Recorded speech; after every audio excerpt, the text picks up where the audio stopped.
Anywhere? Anywhere, anytime. Whether it's a relaxing weekend in Aruba or that trade show in Sin City, Miss Travel makes it easy to find that perfect travel companion. Go to misstravel.com, join for free, and enter code RADIO to receive double the amount of credits. Just go to misstravel.com. See why ABC's 2020 says Miss Travel works. Zip on over to misstravel.com. That's MISS travel.com. If you want to work until you drop, reduce your standard of living in retirement, or lose more of your hard-earned money in the stock market again, then just ignore me. But if you'd like to protect the money you save, receive a steady, predictable retirement income, and enjoy financial security for as long as you live, then listen to this. A free report is now available that reveals the wealth-building secrets Wall Street and the banks don't want you to know. This report reveals how you can get guaranteed growth, safety, and real prosperity without risking your money in the Wall Street casino, and how to get the money you need when you need it, simply by asking for it. This is the best way to have a 100% secure retirement and know your money will last as long as you do. And it beats the pants off any IRA or 401k. To learn more about this method and to get your free report, go to bankonyourself.com right now. That's bankonyourself.com. www.bankonyourself.com. If you're struggling with your mortgage, please listen to this important message. The Home Saver Network has a program for those who have fallen behind their mortgage, are upside down, or facing foreclosure. To find out if you are eligible for the Home Saver Network program in your area, call this toll-free number now, 1-800-490-8867. Our network of attorneys specialize in real estate law. We use new laws to help those who are being threatened with foreclosure, being given the runaround by the bank, denied a loan modification, or were the victim of a predatory loan. Call now and ask to see if you qualify for the Home Saver Network program, even if you're current with your payments or just want to save your home. Again, if you're struggling with your mortgage, call to see if you are eligible for this program. Call 1-800-490-8867. That's 1-800-490-8867. 1-800-490-8867. 1-800-490-8867. Selling or buying a business? Are you looking to raise money? Wall Street Associates. They're America's leading mid-size investment bank. They'll sell your company or represent you as a buyer or raise money for you. If you're selling or buying a business or raising money, call 954-934-0800. That's 954-934-0800. Wall Street Associates. Call 954-934-0800. Executives are available now. This is the Worst of the Week Countdown. When we take the best of this week's Opie and Anthony show, call it the worst, rate it, and then count it down for your listening pleasure. Here's your host. What's his name? Face. It's the Worst of the Week Countdown with me, Sam Roberts from the Opie and Anthony Show, and after Opie and Anthony Live, counting down the great things that happened on this week's Opie and Anthony Show. That's going to include Patton Oswalt. That's going to include Anthony Bourdain. That's going to include an episode of Happy Days. That's going to include somebody's last day on the Opie and Anthony Show. But before we get to all that, Norton was on vacation. We were all on vacation last week. But Jim Norton said that last week's vacation may have been the greatest vacation of his life. Why? Why don't I let him tell you why?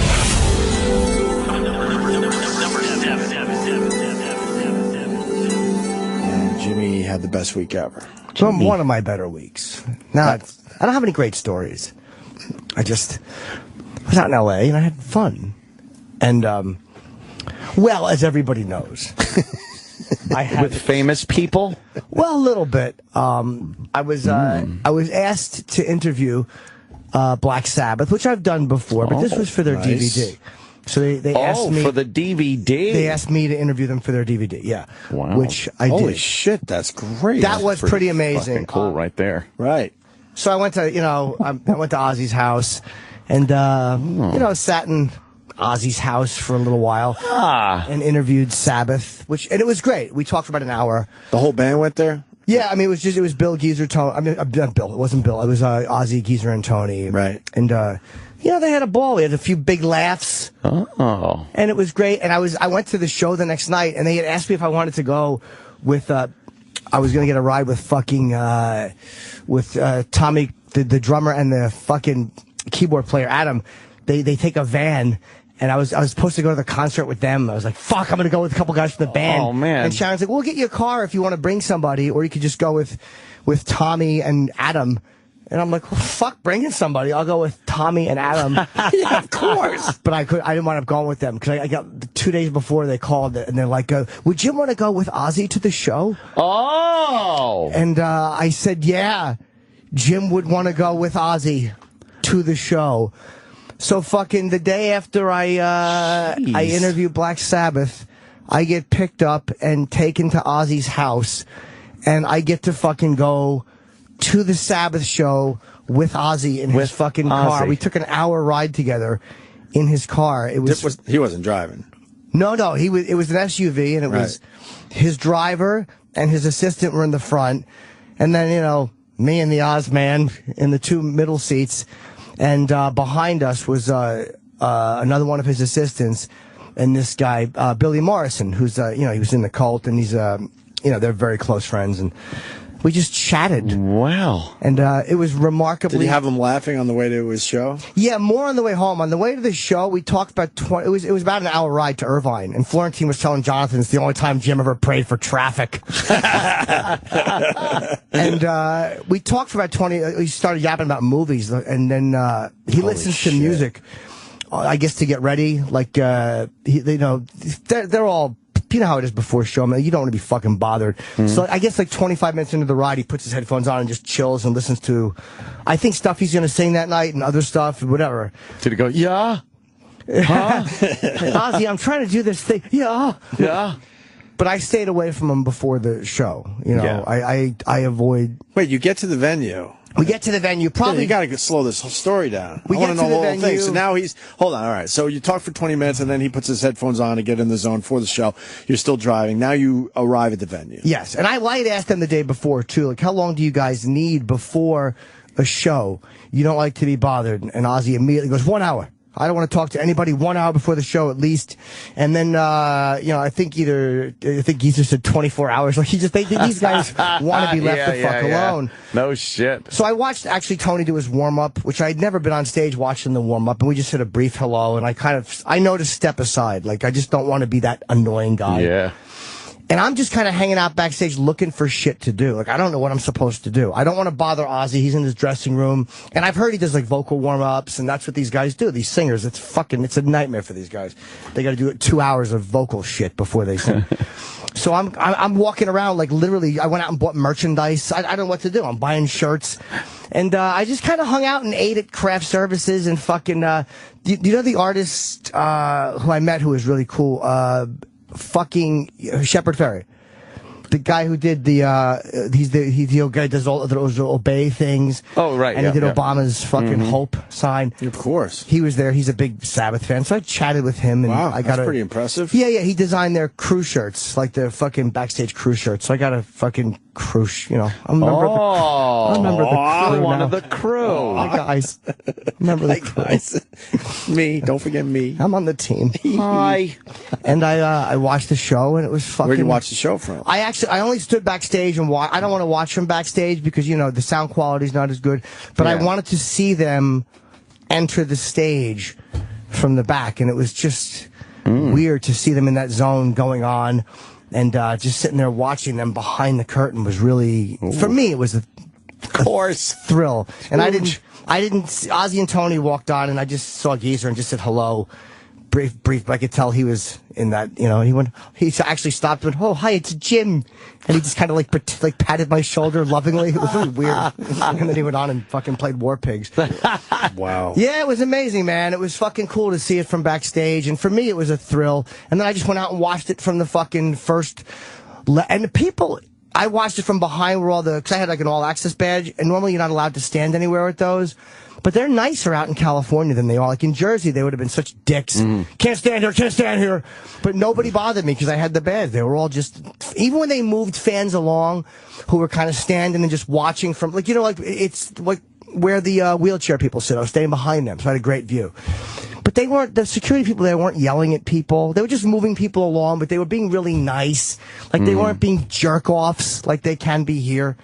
And then after the show, I went back, and I was fucking, we hustled right out of there. So I just, we all ran to the car. I was a part of the group that runs to the car. Oh. Pushing fans out of the way. There were really no fans back there, but even it was just there was 3 fucking SUVs ready to go, and his was the lead one. So of course I'm following Ozzy back to his car, which I would have done anyway, but now I was allowed to get in it. And he jumps in, and the guys jump in the back, and they're ready to go, but I'm stuck outside because I don't know how to make my seat go back, so my seat's folded down, so I'm holding everything up. And I'm like, put the fucking seat back, because I'm scared they're just going to close the door. And take off. Yeah. Ditch you. But we got the seat back, and I jumped in, and the whole... Ozzy, gotta show you my pride and joy. Fucking suck in. Rupert Pupkin. Sneaks into the limo. What a great scene. And and we rode back, and this time there was no music. We just yapped the whole fucking. He was relieved and relaxed at that point. That's so cool. And fucking eating, and we had a piece of pizza. You know how it is when fucking the pizza box gets open and Ozzy eats pizza and hands you the box. You gotta have pizza. You saved the box, didn't you? No, I passed it back. I wanted to save it. I wanted to save his crust. Yes, of course. You want a banana? I'll share a banana. I'll share that with you. Yeah, my banana. We could split the banana. It was fucking... Get the banana clip. I love that clip of Jimmy with fucking Gene Simmons. Gene Simmons and the banana. Offers his banana, but then decides it'd be way better if they I love it. shared the banana. We just fucking... God, he's a fucking serial killer. We chatted for fucking probably 45 minutes going back. Yeah. That's awesome. Oh, dude, it was fucking... And it wasn't awkward, or it wasn't like interview style. It was again, it was so cool an experience. It could have been so fucking painfully frightening that it flipped click into comfortable. Like, you know how you're so overwhelmed by something that it becomes okay, and it's like you go way past where fear would be. This is actually a dream, Yeah. that probably thousands of people have had, and you just lived it. But it was... That's unbelievable. It was fucking really fun. Did you get to sleep over his house? No. Sleepover. There was no sleepover. Put on your jammies, Jimmy. We're going to tell ghost stories. Jammies. And would you have blown him? Let's get to the real question here. No, just let's get to it. On the way home, great Sabbath show. Everyone's now relaxed. What would you do if he actually said that? I would have been really disappointed, only because I know he would have looked at me differently the next day if I did it. Disappointed. Yeah, I would have been like, oh man, I gotta? All this perfect day, and now Ozzy has to blow me. If I could. Oh no! It ends like it would have ended with me if I was a chick.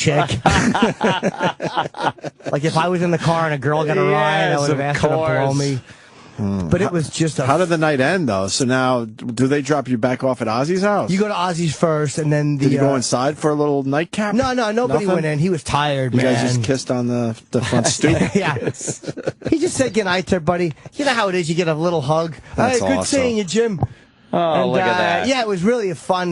What a fucking great guy, man. And I forget what he said. He really made me laugh, though. It was fucking... Yeah. We've said it... I mean, he's been in here, 5 or 6 times now. He is hilarious. Hilariously funny. He really is funny, man.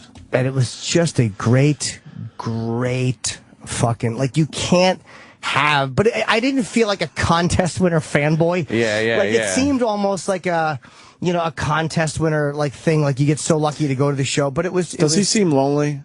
Just because he's so famous? Like, it sounds like there wasn't a lot of people around. No, because except for people doing their jobs, obviously. The people around him are people who he's not. I wouldn't say he's lonely. He's got so many people that want to be around him. And I noticed that. Yeah, but that could be lonely because those people, are they truly, friends or? Well, the people that he selects to be around him before a show are people he's close to. The guys John and Dave and Billy's a friend. They're not just handlers. They're like people he's really close to. It's it's literally like having 3 or 4 of your closer friends around you. And then, with all the people that work for him have worked for him for years. And so I felt like I was almost an interloper. Like I was with these people that had this very intimate relationship. And they were all great, and it was comfortable. But that's... I almost didn't want to be a fucking outsider. But, again, it was just a fun hang and ride. And I was so glad I could talk about movies, and I didn't talk about the fucking album or, What kind of house does he have? Big. It's funny. I didn't see. This is why I love Sharon, because it was done in. You saw the picture I twittered. It was me. No, I was sort of off Twitter a lot. I twittered a photo. It was from a screen. It was from somebody's iPhone. Like one of the camera guys just happened to snap an iPhone picture. So it's not as clear as it could be. But and I do realize I need to eventually start going completely bald because I am losing my fucking hair up top. I look balder in a photo because the light hits it a certain way. But it was in Ozzy's fucking house, and there's all these great photos behind, and it did look like a Kubrick picture. Yeah, I think Anthony very said that. stark Not one white. person said, no, you're not Jimmy. No, you're right. I can't even. No, you'd be. We're just a bunch of... No, you're right to say that. No, we're not, though, because I wanted to be the guy, but I figured I'd let someone else say, no, you're not Jimmy. But you're not going balls. Maybe not, but on this photo, I think it was before that, Sam. I think you Twittered the Tonight Show photo. I think it was before then. It actually was before then. I got you. Wow, that's a great suit you got on with John McCain. Oh, yeah, that's the one I went to Barney's for. Holy fuck, is that a nice suit? Thank you. Look at you treating yourself. And I bought a special jacket for the interview. That was before that. That was at the concert. Right. Wow. You have to go to whatever the like. Holy shit! The world's luckiest turtle interviewing official Ozzy. Oh yeah, and what a great picture. Yeah, that was snapped by one of the guy. But I wish it was a little clearer. Oh, I see what you're saying with your hair, but no, that's not you. Yeah, that's the light. I think it's the light. But you look great though, man. Everyone's in black. Yeah, it was a great fucking 45 minutes, almost an hour we talked. It was comfortable. And I just realized I'm behind on your Twitter a little bit. There's a dead guy doing 75 miles per hour. Oh yeah, that guy on the way from the airport. It was fucking creepy. He's going 75 miles an hour right there? Oh yeah. Holy shit. Go to Jim Norton on Twitter. Yeah, I wish that was a little clearer because I would love to blow that up and hang it on my wall. That's a great fucking photo. That's pretty clear. What are you talking about? Maybe I'll do a screen grab from... Tell him to give you the original photo. No, he did. But it's from an iPhone. Oh, okay. It's not from the DVD. I wanted to get a fucking screen grab for the DVD. That's so cool. Fucking great. Sitting there. Can you imagine being in Rob Zombie's house or Jack White's house, chatting with him? Yeah, it'd be... Oh, you would like that, would you? I would. It'd be ridiculous. Would be ridiculous. You have no reason to be there. Was that what made it the best week ever, or was there other shit? No, that was probably it. I mean, that's pretty cool. Talking to McCain was great. I mean, he really, the guy was almost fucking president, and he literally was just him in the dressing room. He doesn't have a bunch of fucking hangers on. Between the drastic weight loss and you doing this with Ozzy, people are going to think it was your Make-A-Wish thing, I know, I'm the sick boy. Ask my hero for a ride. I get to go to the show with my favorite guy before I die. This is seeming a little too weird at this point. Yeah, it was. We had a lovely, and I bought the jeans and the fucking shoe. I just bought new clothes. That's Ozzy's house. What are the pictures behind the couch there on the wall? There's so many. The whole room is like that. Beautiful room. Oh, Jesus. fuck, dude. There's photos of him that I've never seen before that were taken by, obviously world famous photographers. And there's a couple of, the Ollie underwater picture. There's some very famous photos, too. But I know that, the pictures behind Ozzy... There's a picture of Ollie underwater with Ozzy? No. This is from, 1967. Okay. There's a famous photo shoot he did. Ollie did? Yeah. For Life magazine, I think, where he was standing underwater, because there was that rumor he had trained underwater. And there's beautiful pictures of him underwater in a pool in Florida. I don't know if I've ever seen those shots. Yeah, and, it was just a mock-up for the... But there's that one is he's got that framed beautifully, and there's a few really great shots. But there was you can't train like that. No, that's ridiculous. You can't have your whole body under the water like that. But if your head's above the water, I can see you can throw some jabs in the water. That's a better photo. That's a great photo, though. That I could take and now with an iPhone. What a great picture for 50 years ago. Damn. But there was pictures of on the wall, and they had to get the reflection from bouncing back in their face because they're all these beautiful glass frames. I should have talked to Sharon about getting museum glass. I'll have to mention that too. No. But they took these wood. They were fucking putting these little pieces of wood under her photos and aiming the pictures up a little bit. Wow. And it was so great because she walks in and she looks at this crew. And they were all nervous because it was her, and she goes, "What the fuck are you doing?" And they're like, "Oh," and she goes, "No, I'm serious. What the fuck are you doing?" I was so glad to not be on the receiving end of that. She was fucking fuming because these guys just are moving these fucking these really expensive crews come into your house and they don't realize that you actually live there. Yeah. And they're doing shit like without proper care. Like they just like because the whole room was in disarray. And she's well beyond the point of having to like be nice. But she was actually right though, because the way they had moved shit around, you're like, oh my god, what the fuck are you guys doing? Like there's all these expensive things just piled up in the corner with wire. It's like, you know, I know you got to shoot stuff, but at least handle the room a certain way. You know, this is somebody's real living space. This isn't a fucking set. But it was really nice to hear her fucking snap off at them, and I was just happy that I wasn't on the receiving end of you get Bad to Boy. see, Sharon lay into somebody. Yeah, it's pretty cool. Very pleasingly. Yeah. The worst of the week countdown continues. Moving right along with the worst of the week countdown here on the Opie and Anthony channel. I'm Sam Roberts from O&A and After O&A Live. You can catch my show, The Sam Roberts Show, Sundays at 4 p.m. Eastern Time here on the Opie and Anthony channel. Now, still to come as we count down all the great moments. We'll hear from Patton Oswalt and Anthony getting a new cat. Somebody leaving the Opie and Anthony show. Anthony Bourdain was in studio. Right now, let's play a legend. Jake LaMotta was in studio, the Raging Bull. Now, yes, the man is 91 years old, and he sounds like he's 91 years old, but his girlfriend or wife or whoever she was with him and did some translating, and it worked. The guy's got a story to tell is the bottom line. And we got to hear the story. Now, you get to hear the story. Lucky you.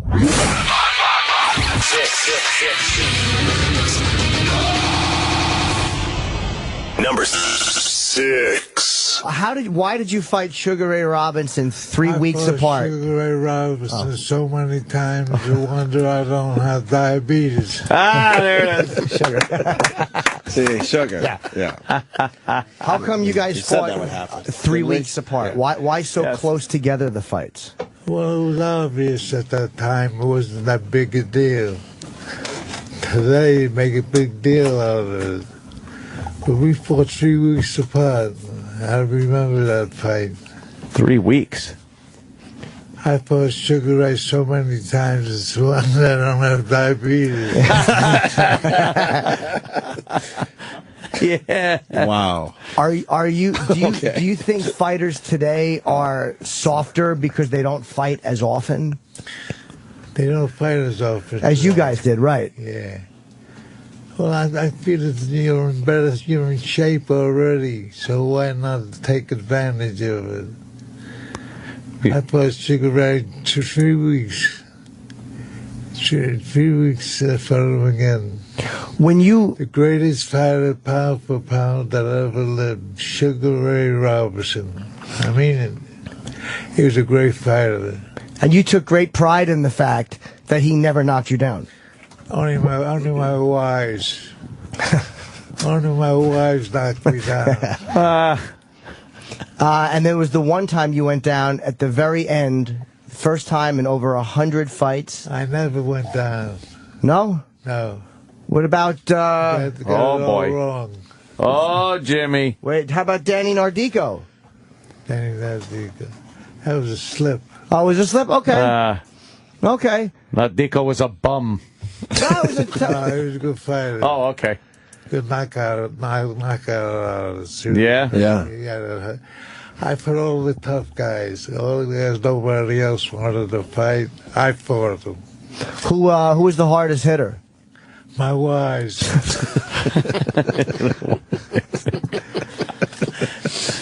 I fought them so many times. But there were 6 wives. 6 wives? All right, Yeah. you're crazy. My first wife died from eating mushrooms.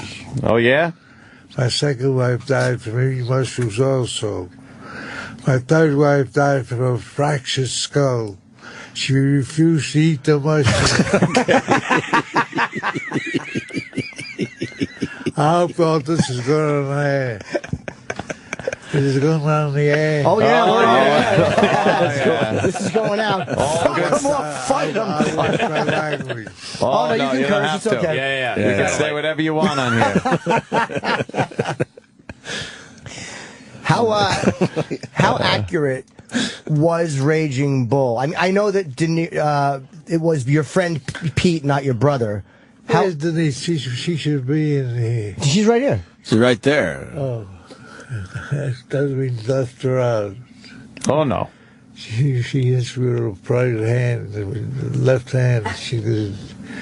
She'll knock you out. She's lovely, yeah. Now, do you need a woman who can kind of, are you difficult? No. Excellent. Is he, we have to get a mic on her. Yeah, let's mic up. Yeah, there's got to be somebody in here in the studio. Yeah, it's amazing. Where's everybody? What are they doing outside? Do you want to sit here and use this mic? Oh, Patton. Oh, come on here. Look at you. Giving up your seat for a lady. Besides, I told him I'd give him a couple of coughs. Oh, okay. Yeah, there you go. Give Pat the microphone. There she is. Okay. I could bounce off easy. What's that? She's nice to bounce off of. Oh, She's nice to bounce off of? Oh, wow. All right, Jake. Good for you. How did you two meet? We met at PJ Clark's about 20 years ago. Here in the city? Yeah. Okay, and did Jake approach you, or did you approach him? Well, he kept beckoning me over to him. I don't know if you've been to PJ Clark's. And Yeah. I said to my friend Patty, the bartender, who is that old man who keeps beckoning me over to him? He said, that's Jake LaMotta. I said, who's Jake LaMotta? So after about 8 times, I went over and we shook hands, and he was a nice fella. He made me laugh. I went home. I was traveling. I went back to Arizona, and then anyway, we became friends. And about a year later, I moved back here, and we've been together pretty much ever since. Now, when you watch Raging Bull, does it concern you that this is the guy? Because it was probably a different Jake now than then, but it's you can't teach an old dog new tricks. Right. So he's very much more calm now. But, he was deaf for most of his life, and I think a lot of his anger came out of not understanding what people were saying. I didn't know that. Yeah. He wow. is. He wears a hearing aid. He has 70% loss in his right ear, and he has about 70% use of his left ear. Oh, I didn't. Okay, I didn't. They didn't say that in the. Nobody really knows that, except his family. And now, Jake, are you doing a few more people now? Yeah. Jake, are you doing stand-up shows, or what kind of live shows are you doing? I do regular comedy. I don't know what you call it. It's regular comedy. Just going out and doing a regular act. Yeah. When you... I got post Sugar Ray so many times. It's the one that I don't have diabetes. Sugar? Now, when did you start doing a nightclub act? About 10 years ago. I think about 10 years ago. I don't know, honey. I think, Bobby played you starting your stand-up act, but he told me that it was when he was doing it badly. He has great timing. We do a little cabaret act. He shadow boxes. He does stand-up, and we do a dance. My wife never knew I was an alcoholic till one night I came home sober. I'll tell you one thing I found out while drinking. You're never drunk if you can lay on the floor without holding on. I drink whiskey from a bottle or from an old tomato can because I know whiskey will never kill you, but an old tomato can. They let the late action. You know what it means to come home to a beautiful, lovely, gorgeous lady who gives you a lot of love, affection, tenderness. It means you're in the wrong goddamn apartment. See, things like that. Oh, yeah? See things like that. That's good. It's, so what time's your wife get home? Remember that? You know what it means to come home to a beautiful, lovely, gorgeous lady who gives you a lot of love, affection, tenderness. It means you've been in the wrong damn apartment. That's cool. Still in the wrong apartment. Fair enough. She hasn't gotten any better. All right. I was afraid I thought I said that joke. No, not at all.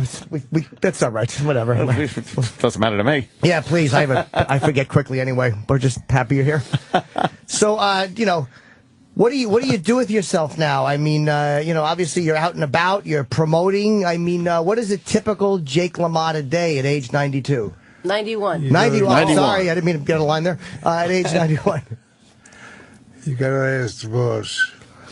What does he do? Yeah. Yeah, what does he do on a daily basis? Oh, on a typical day, he wakes up, goes to the store, buys the papers, shadow boxes a little bit, reads the paper, eats a little breakfast. And Do you still watch boxing at all? Do you still watch it, or do you lose interest? Oh, I watch it occasionally.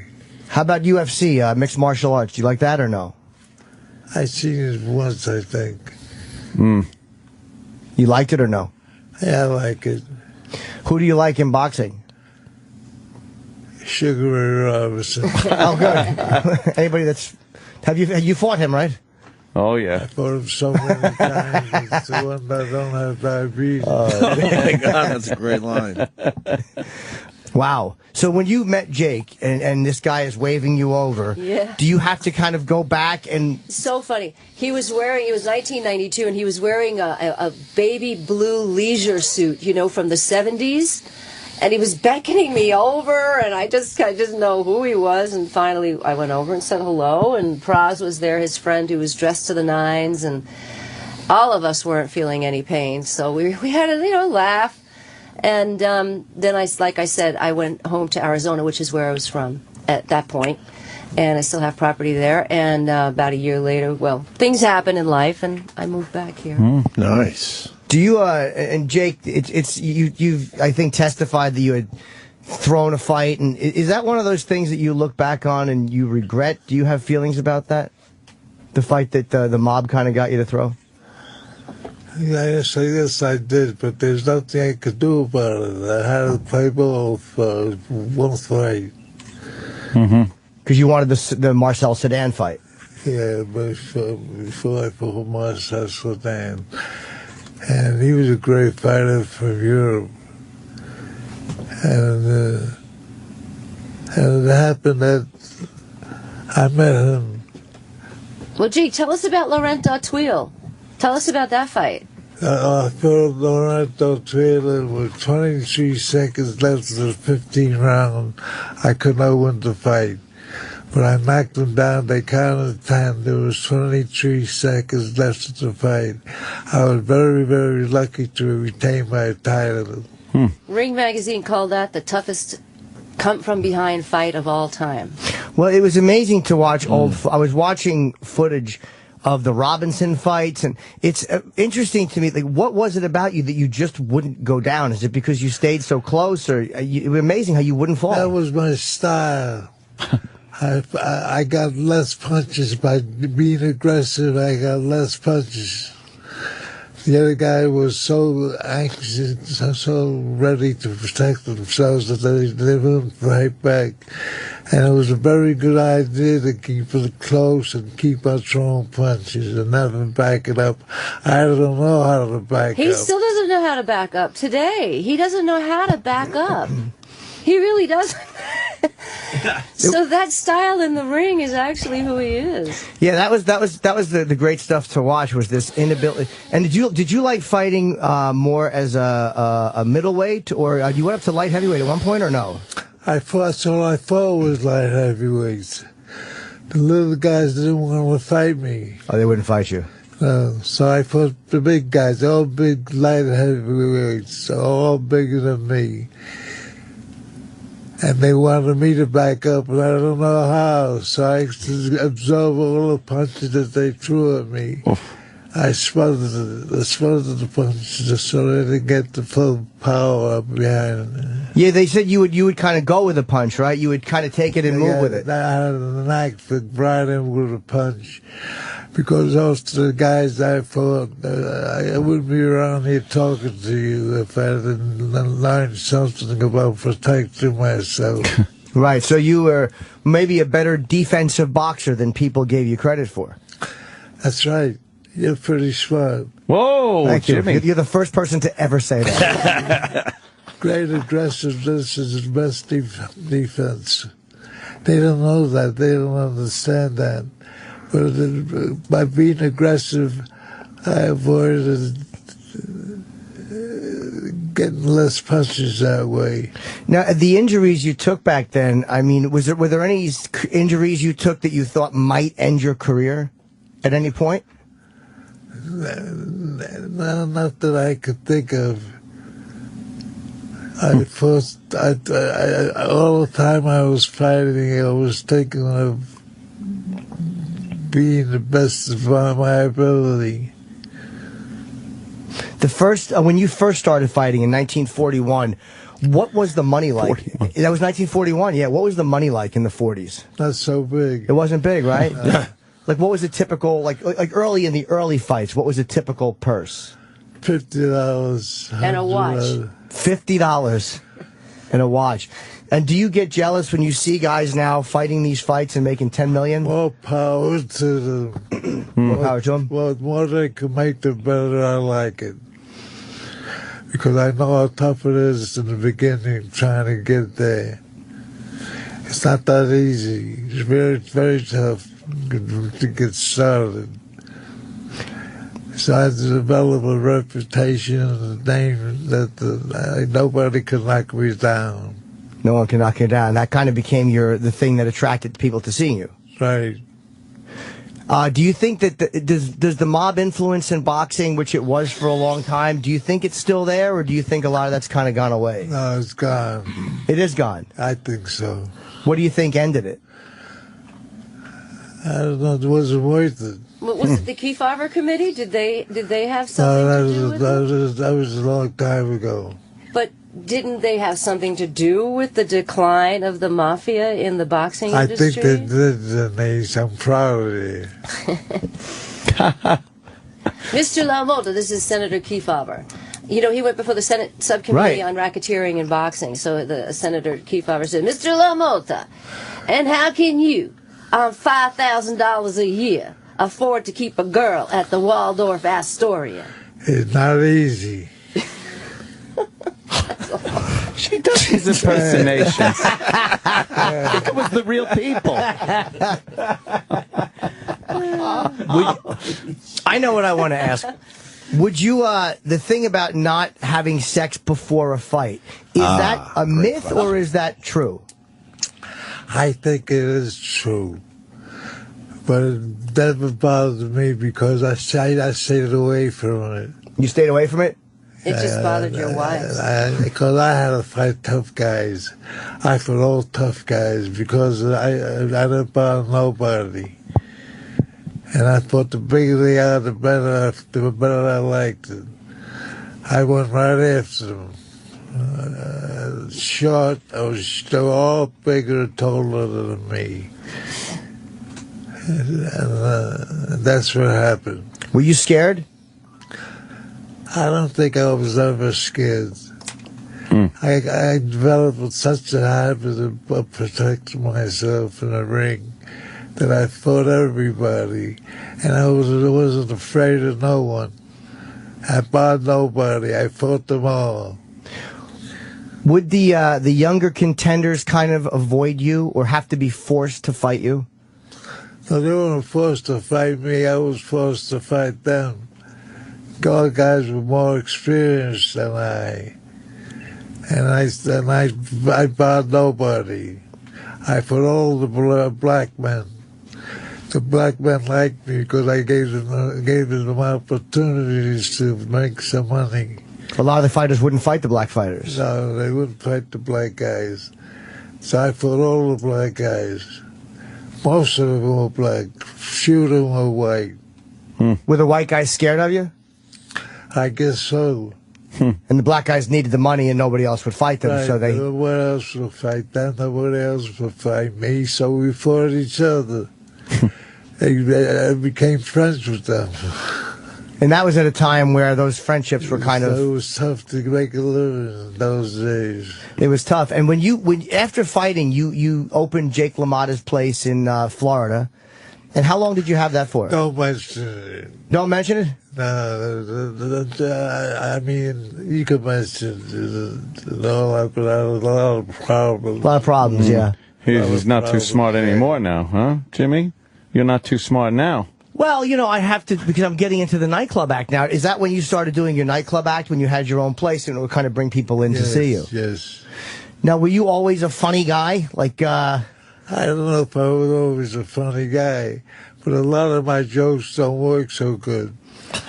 But Jake, when you were young, you were mean, tough, vicious. I was mean, tough, vicious, cruel person. Then I retired from the ring and I went into show business. Now my greatest pleasure is making people laugh, and if you don't laugh, he puts up his left hand. Oh, yes, good. A good fist to the mouth. Now, do you shadow box every? She knows the questions to ask me. Interrupt once in a while he's talking, and I answer your question. It's the same thing you're doing what he's doing. Okay. Yeah, we're both just asking questions, and he's right. Basically, if I'm yammering on about something, just interrupt and ask a question because I'm not too sure what to ask. Oh, okay. Why the cowboy hat? I like the cowboy hat. I developed a habit. And people seem to like it, so I I wear it.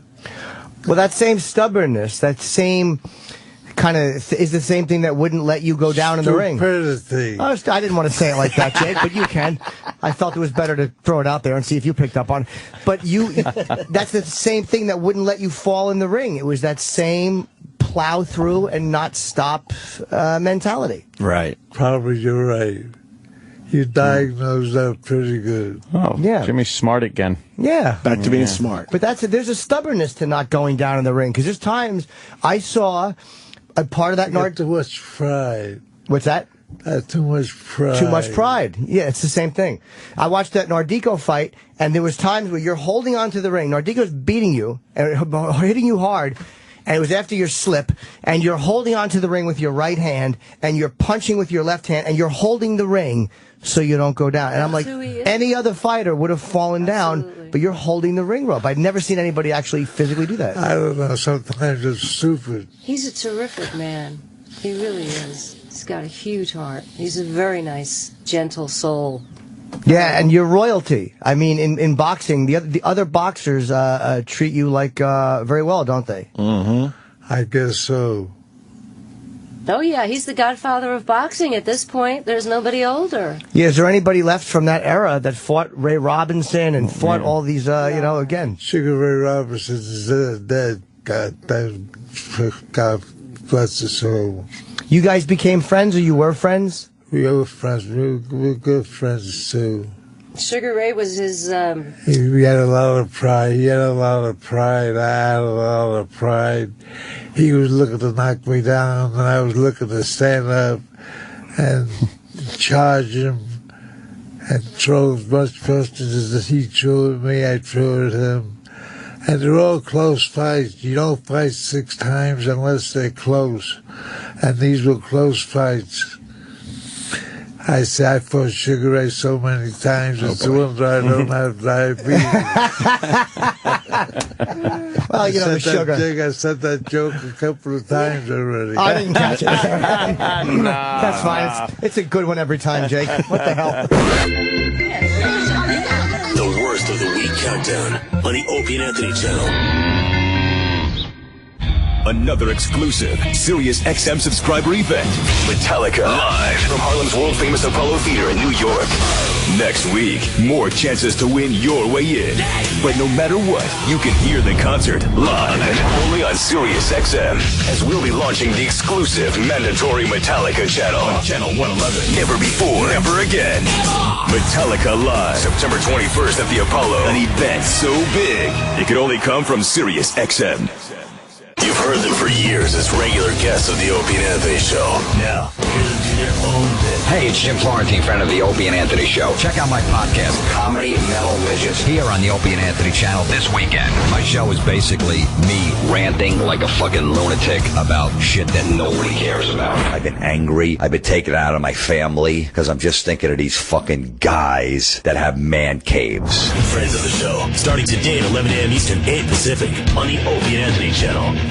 Do you have serious business or personal tax issues with the IRS or state because of unfiled returns? Do they claim you owe over $10,000? Don't wait for the government to seize your assets or shut down your business. You need to act now. For the first time in over 20 years, the IRS has made changes in their forgiveness programs that actually favor you, the taxpayer. Stop procrastinating and get protected from the IRS and state collectors immediately by calling the experts at U.S. Tax Professionals. Our team of tax attorneys and enrolled agents has over 35 years experience dealing with the IRS and state and can stop collections and negotiate your tax debt down to the lowest amount allowed by law. We will review your case for free, inform you of your rights, and give you a guaranteed quote. No games, just serious representation. So call now, 800-239-7006. That's 800-239-7006. U.S. Tax Professionals, 800-239-7006. Call now. Hello, I'm Mike Lindell, inventor of the world's most comfortable pillow, My Pillow.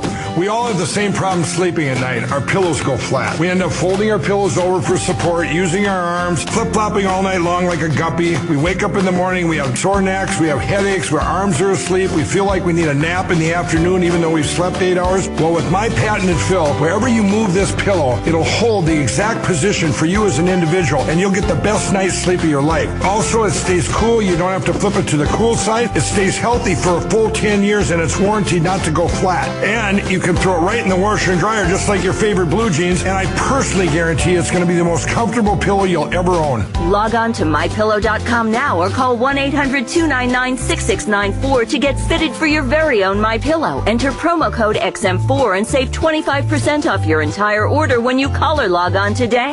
For the best night's sleep in the whole wide world, visit mypillow.com.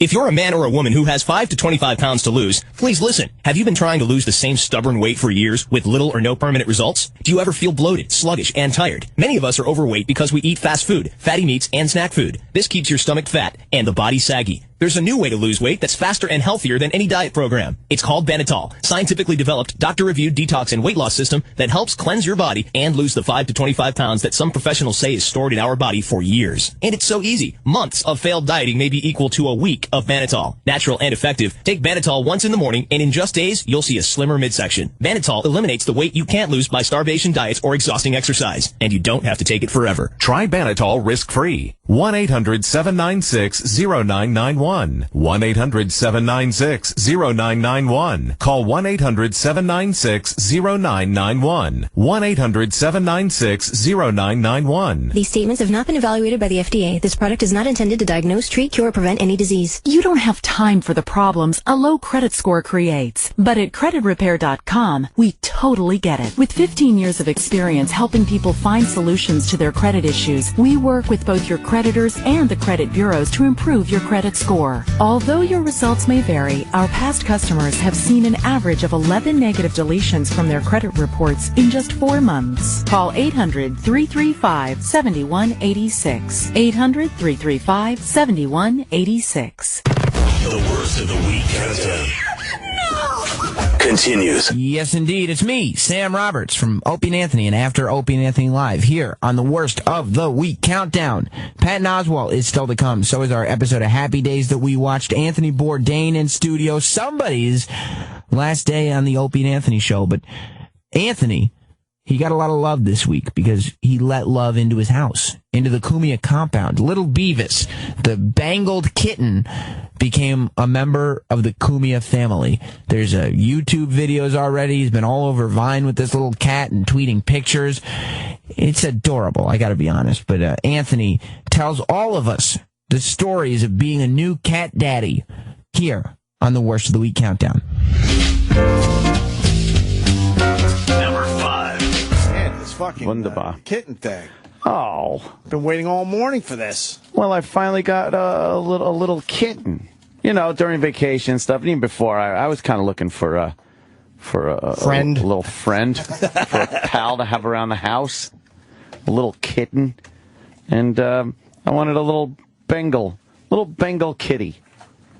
Are they hard to get? Well, they're around, but you know, to get a good one, well, he's just adorable. Aww. Look, he's trying to steal my fucking blind man glasses. How cute! Isn't he just adorable? That video better not go viral. And he he took your glasses off. I know, and he takes them completely. He steals my glasses right off my face. What a little scamp. How many He takes? is a How many scamp. takes? I need to know. That was one take right there. One take? Cute. You didn't try it a few more times? No. That's going to be a viral video. Look, yeah. I know it is. Yes. Look, he gets him completely off my head. Adorable kitten. This is called Adorable Kitten. Sees black person coming and doesn't want to hear the owner again. Oh, there he goes. What in the world? He stole my glasses. Doesn't he know those glasses are too big for his little head? He can put those, and then he plays with them. Can we play it again? Because how cute! Ant talks to the kitten. He's playing through it. I think. Oh, great! If he blinded you. What a silly boy. Where can they find this video? It's on YouTube on OPANTXM. That's my YouTube name on there. OPANTXM. Yeah. You son of a bitch! I'm getting a fucking kitten today. I don't really understand this. Oh, I was getting texts. Yeah. Might ruin my viral ability. Is there a purpose to this? Viral centric. You could have knocked that sound down on that. Yeah, I know. I just put it up. I just posted it. You were too excited. I was like, oh, look, the kitty's doing something adorable. I got to get this online immediately. I understand. He does. He takes them right off my head. You hear Seinfeld is on in the background, of course. I don't really need those. I don't really need these. He's so cute. They're yours, Scott. Yeah, sure. Why not? Yeah, enjoy. Isn't he great? Well, he's about 7 weeks old, I guess. He's a real little guy. Smaller than your hand. He's so tiny. Do you pet him a lot? Yes. Does he like it? Yes. Yes. He falls asleep right on my shoulder, under my neck. Do you kiss his head? On the couch. Yes, he's got a little kitty head. Oh, he's adorable. Can I give you a slight tip? Yeah, what's up? If you add Anthony Cumia to your title, then you'll know who fucking retweets it and likes it. Oh. And then you get into the Twitter world a little better. I didn't even realize. It's the only reason why I do it on mine. You know exactly who's fucking helping you out. Oh. Well, I don't even pay attention. Because if they like that video and it says at Anthony Cumia at the end of it, then that hits Twitter that way. Oh. It's very smart to do. I don't even know. I'll show you. But anyway, go ahead. So he's smaller than your hand? Well, no, he's bigger than my hand, but he's pretty goddamn small. Right. He's a little guy. And I picked him up during vacation in Oceanside. There was a guy down there selling them. So I picked one up. Do you know who you were? No. Just, like animal people are weird. Was he creepy? Yeah, it was a little creepy. Did you go in the backyard, get to play with all of them, and then decide which one you wanted? Old school? Well, he came Remember out. those days? How cool that was? I know, right? We used to do that with collies. We'd go in the backyard somewhere, and a whole shitload would jump all over you, and then you got to pick one. But it wasn't outside. He had this giant, like a big tray thing almost, and he put all of them in there. There were 5 of them. 5. There were 5, 4 males and one. And I had to pick one. Why did you take 2? Because I only want one cat. No, you're going to have 2. No, Everyone I only knows want it. one cat. Bangle little brother and sister? No. Clawing you together? Hoodly No. doodly. Hoodly. Was it heartbreaking when you could only take one, though? Nah, right away I was kind of looking at that one because the colorings, the markings were really nice. And then he turns out to be like really kind of fun and stuff. And, no, the other ones could go fuck themselves. Really? Yeah, I don't care. Make fucking kitten stew out of them. People don't give a shit. Here's what happened. That was the one that cowered from him the least. The others ran and hid. Holy fuck, those other ones only have a few weeks left. No, they're adorable. Their shelf life isn't that. Oh, I wasn't getting them from the pound. That's nice. Yeah. So what's his name? Beavis. See, that's why you get little Beavis. It took you to get a Beavis and shithead. That's why you're going to have a second one. You got to have the butthead now. Everyone knows that. Yep. I just want one little cat. This is what's going to happen. Yeah. It's going to not look like a kitten anymore. Then you come and get your butthead. No, I don't mind cats. I've liked cats for years. I've always, for the most part, had one for many times. Where does he sleep? Well, over vacation, I was kind of sleeping on the couch and fucking outside and fucking What do you mean outside? inside. You can't just sleep outside. I sleep on the lounge chair sometimes. For the night? Yeah, if I'm like hanging out all night, it's warm out, it's nice out. Don't you get bit by mosquitoes? Nah, I got like all kinds of gadgets and gizmos to keep them fuckers away. I got that propane fan, fucking sucky vacuum. Yeah, so but I've slept up in my room, and little Beavis was upstairs too. He would sleep on the pillow right above my head, and he would do the little meow meow thing to my hair. You know, he'd be like. Has he shit in your hair yet? No, Oh, no. God. He wakes up with a head full of piss. Oh, that would suck. Welcome to my world. Little Beavis turns into an outdoor cat at that point. Yeah, that's pretty cool. He used the little cat box. You know, I got that in one side of the house. So you gotta have him shit in the toilet.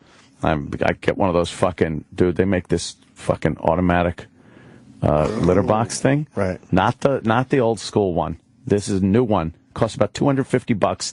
It has granules in it that are reusable because it washes with water. It goes through a whole wash cycle. After he pees and shits? Well, no, you could set it for like every day or something because it's a 30-minute wash cycle. Holy shit. And this thing fucking scoops it. The water goes around. It fucking pulverizes the shit in a chamber and pumps it out. That's amazing. It's not getting rid of all the shit. There's no way. Does. How? Crazy.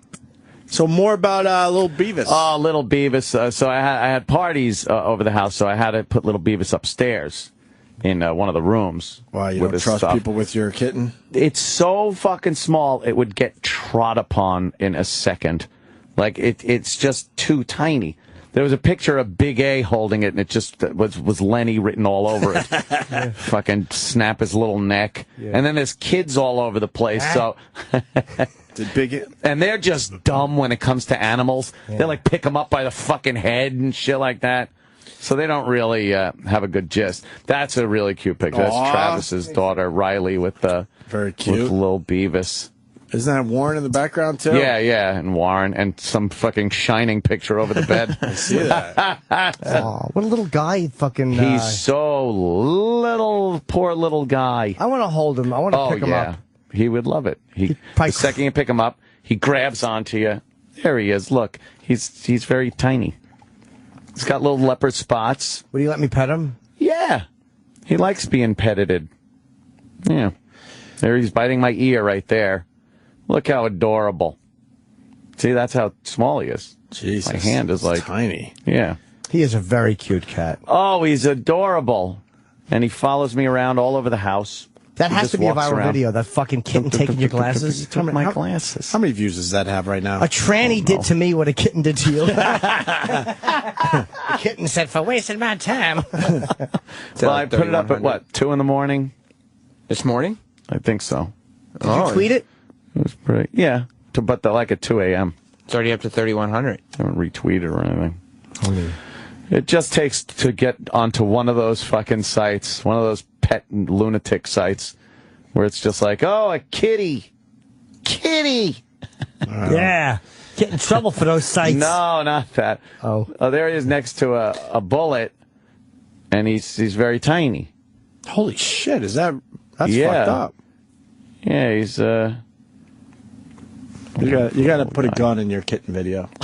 You think I need a gun? Yeah, there's got to be a way. You got to make hold it to his head. You got to make a kitten video every week. Yeah. What and will hit? Just keep pumping him out. You know, I just retweeted the video. Oh, sadly. Sadly. Sadly. Fucking thing's gonna go. There he is. Do you think Anthony get a viral video out of it? Yes, of course he is. Yelling you from had one behind the recently. couch. Nothing wrong with a good viral video. Oh, boy, did I. Hey, that's true, right? My viral video came with 1 million death threats. That was fun. That's what you want. Oh, man. And then there's a couple of vines. How much did Beavis cost you? Thousands. No. Beavis was pretty cheap. Why is he cheap? Is that a tough breed to get? No, not really. A good one. You know, I didn't want one with like a lot of marbling on him. Apparently, you want one with like the spots. You know, What's not a lot of- marbling? It's when the color just kind of all like blotchy on him. But I wanted the one with the spots so he looks like a leopard. And then I got him before he got all of his shots, so I got to pay for the shots, so we put the price down for that. What was it about? But it's like $1,000. Okay. It's not that much. You're going to get another one. No. 2 cats are perfect. Oh, there he is. I'm playing with his little nose. Don't waste your viral videos with Vine, man. No, Go if right it's to not the viral, YouTube. I'm just playing with his little nose, and he... Go right to the YouTube. I was shooka. All right, but He's let's... licking your finger. Yes! But let's move that one to YouTube. Oh, and then he jumps, and he falls. See, he jumps up, tries to swat my finger, and he falls over because he's too tiny. Oh, little guy doesn't know how to proportion his body weight yet. That asshole! He has no idea. And this one, look, he's playing with a little bracelet. He's just biting. He likes to play. Here he is eating a big bunch of food. I noticed that your angry tweets were drastically down, so... You think it's helping? I think the kitten is helping. There's definitely a correlation between your angry tweets dropping and the fact that you got this beautiful little kitten. You might have something there. So let's get you a kitten every 3 months. I think, let's get you... These are horrible habits you're teaching it to. Oh, I know. Just going after, as you try to tie your shoes and... Yeah, he's going to go after your ding-a-ling one day. Things like that. I used to play fight with my cat when he was a kitten. It was cute, right, Sam? Yeah, now he's about 20 pounds and just waits for somebody to come home so he can pounce. Oh, shit. Yeah, he's like the fucking butler in Pink Panther, the Asian helper. Yes. He just like this idea of a fun time is he sneaks up to you and you pet him, you know, and he's like, "Oh, I'm just here for a cuddle," and then wraps his paws around you and sinks his claws of teeth into your arm. Oh man, hard. So I can't wait till this stop cuteness. that. Anthony's injured by this cuteness. No, and he's playing with his hands. What are you supposed to do? You can't let him, as a kitten, play with your hands as a toy, because then he becomes an old cat, and he'll just start clawing at your hands when he sees them. Oh, but it's adorable. Right now. Yeah. I'm teaching him all the wrong things. I can't wait till you come in all scratched up. The animal starts abusing you. We were like, why is our cat so horrible? And then I found this tape I had of when he was a kitten. Yeah. And we were just like, oh, look at him, he's so cute. And we were letting him, like, bite our feet and all that. And I go, well, yeah. And then look, yeah. That's what happens. Although, you know, Jack used to play like this as a kitten, and he was fine as a grown-up cat.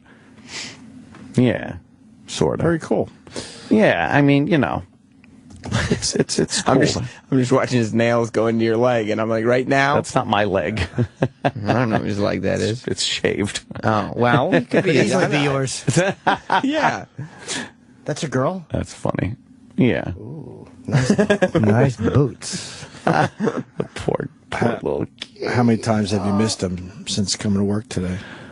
Not really. He's cool to have and stuff. I like petting him. I like shooka. Why don't you bring him in? I will after a while. Yeah. Why don't you let him run around here? When he's little. Don't want him to get stepped on. Don't bring him. We'll put him in a little box or something. You don't just bring him in all willy-nilly in your pocket. You fucking, he's not the fucking mouse in Green Mile. You fucking put him in the jingles. Yeah, put him in a shoebox and bring him in. More of the Opie and Anthony Worst of the Week countdown. Next. It's not just funny. Well, all right, maybe it is. I don't mind men who kiss and tell. I need all the publicity I can get. I think it's fun. You know what's great about senility? I said, what's that, Grandpa? He said, you can hide your own Easter eggs. But the thing, the problem? Let it all out. Don't worry, I'll explain the jokes if I have to. Laugh USA. She was so big she could only play Seek. Laugh USA, Sirius XM 98. Are you tired of traveling alone? Introducing MissTravel.com, the travel dating website brought to you by the same people who created What'sYourPrice.com. MissTravel.com allows you to find beautiful women who want to travel with you. You know, I travel for work often, and I never have time to date. Who says it has to be all work and no play? With MissTravel.com, you can quickly find thousands of gorgeous women who would love to travel with you. Really? Really. On MissTravel.com, meet one or more women from anywhere in the world and have them join you on vacation or your business trip. Anywhere? Anywhere, anytime. Whether it's a relaxing weekend in Aruba or that trade show in Sin City, Miss Travel makes it easy to find that perfect travel companion. Go to MissTravel.com, join for free, and enter code RADIO to receive double the amount of credits. Just go to MissTravel.com. See why ABC's 2020 says Miss Travel works. Zip on over to MissTravel.com. That's MISS Travel.com. From the producer of Pumping Iron and narrator Mickey Rourke comes a gripping story about the world's most controversial sport. We're the meatheads. We're the idiots. We're able to do something that 99% of the people on the earth can do. Myself as a bodybuilder should be someone constantly striving to be 1% better every day. Beyond the misconceptions, they push the limits of the human body to become the next Mr. Olympia. People don't respect it. Like, oh, I can do that with steroids. No, you couldn't. You couldn't do what I do. Generation Iron. In theater September 20th. Rated PG-13. May be inappropriate for children under 13.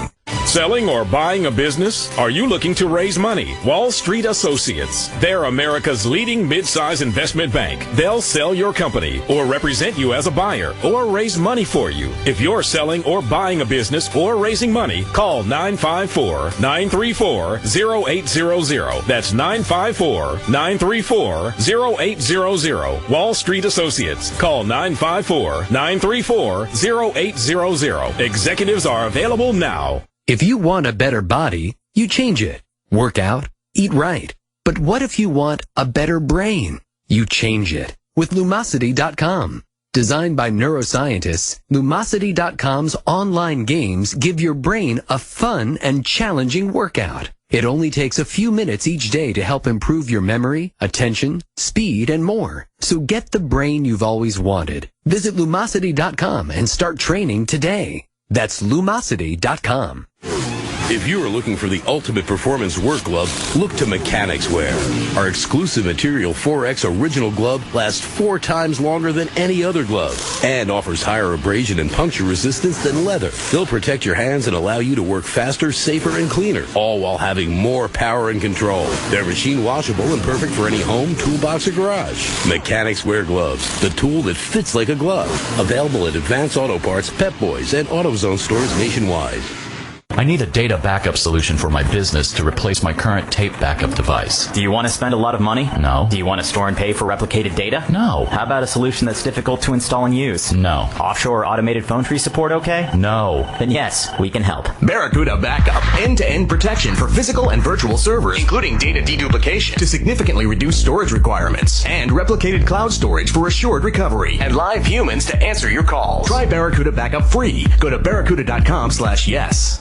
The worst of the week countdown continues. Rolling right along with the worst of the week countdown. I'm Sam Roberts from O&A and After O&A Live, and we're highlighting everything awesome that happened on the show this week, including Anthony Bourdain and Patton Oswalt both in studio, an episode of Happy Days that circled and centered around race that we watched together. Before we get to any of that, you know, you've all heard about the Radio Wizard before. He's been a thorn in the side of Opie and Anthony for quite some time now. Well, this was, for all intents and purposes, apparently his last week with the show. I guess they're in some kind of transitional period right now, but we have a new boss. So you'd think the old boss would, I don't know. Either way, we said goodbye to the Radio Wizard this week in style, in song, in gift, in everything you can imagine. With or without Gary present, we celebrated the career of the Radio Wizard on the Opie and Anthony Show. 4. Collect the Radio Wizard's tears, and maybe they could come up with a new flavor up there. Oh. Why would he cry? You mean because he doesn't want to leave the show? Baldy, salty tears, popcorn. He doesn't have much of a choice in the matter, I don't think. He's out. He's done, right? You're out, Tom. He is done. Today? Well, we're still in the transitional period. How long does the transitional period last? Till the transition. But how long is that? I don't know. Next week? I'm going to guess. Yeah. Yes, within the week, next week. I would say it'll be done. Once again, we're saying goodbye to management. It seems to happen a lot. Once again. No more dealing with Gary or Steve, I guess, right? Yeah. Steve Blatter, I guess, is gone. Or Rob Cross. Or Rob Cross. That's right. I barely see Rob Cross. He interacts more. He's usually in a pretty good mood. Ow, Cross.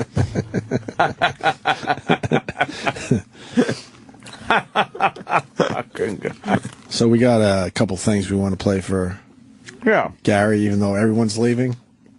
Yeah. That's right. Where's the Steve Blatter goodbye song? Or the Rob Cross medley? Well, Troy and I worked on what was requested. Oh, okay. We're basically short order cooks here. Exclusively Radio Wizard. You guys said you wanted to say goodbye to Gary and wanted a celebration for him, so we have a gift for him. Yeah. We do have a gift. And a couple of, it's right there in the middle of the table. We did get a participation trophy. Yes. For Gary. I hope he's appreciative. You think he will be? I hope he will come down and join us for a celebration. I don't see anyone. I don't see it at all. You don't see it happening? Oh. I don't see a silhouette of a light bulb walking down the hall. Do we ask him? And he's going to finance? That was the rumor, but I was told he's not going to finance. No, he's going to finance. Oh. It's pretty obvious. Did you ask him? If he's going to finance? Come down. I did not personally. But I'm asking him right guy. now. I'm sure he's listening. Gary, please. I don't know if he listens anymore. I guess he doesn't have Why to. would he? Why would he be listening to us beat him up if he has nothing to do with us? Nobody in finance listens to us. No. For old time's sake, can we just beat him up every once in a while? I don't think we could stop you if we wanted to. It's not going to feel the same, though. It won't. No. And the breaking news was that Tim Sabian's going to be running the channel and doing some other things here at Sirius XM after his hiatus. He was gone for a while. Someone get Gary. He took a little time off, too, huh? Fine, Jim. He's not answering the phone. Whoa. Whoa. Okay. E-Rock. Well, where's that coming from? Right. Nothing. I just That's coming from a place of hate, sir. Yeah, speaking of being cross. Wow, E-Rock. We're trying. I can't get him on the phone. What do you think of the changes around here, E-Rock? We haven't gotten your opinion. I think it's a step in the right direction. Whoa. Wow. That's a little controversial. It sure is. What are you saying with that? You know, I think He's voicing his displeasure with former management. Right. Still current because we're in transitional period. Future former management. yeah. Yeah. Out with the old, in with the new. Wow. Wow. This isn't a meet the new boss, same as the old boss situation, by the way. No. There's no doubt in my mind. Things will get better immediately. All right, well, we'll be marking this show for drops. Okay, fair enough. With that, why don't we say goodbye to the Radio Wizard? Yeah. Let's do it. The Opie and Anthony way. Yeah. He's a radio wizard. When he sat down with me and Steve Blatter said, here's the radio wizard. It's going to get you to Radio Wizard. Are you a radio guy? Yes, I'm a radio. All right, so help us figure it out. What do you know? What do you mean, what do I know? So I was right. We could blame the radio wizard. Because if the guy is the guy that's overseeing everything, nothing gets done. Obvious things that need to get done, then yeah, you got to blame him in the end. I'm so tired. Gary made the staff pay for their sandwiches yesterday. Standing on the edge of something. Gary, what are you doing? Gary. How much could a sandwich be? It was $7, yeah. $13. So why wouldn't the company just pick up the lunch? Everybody's getting reimbursed.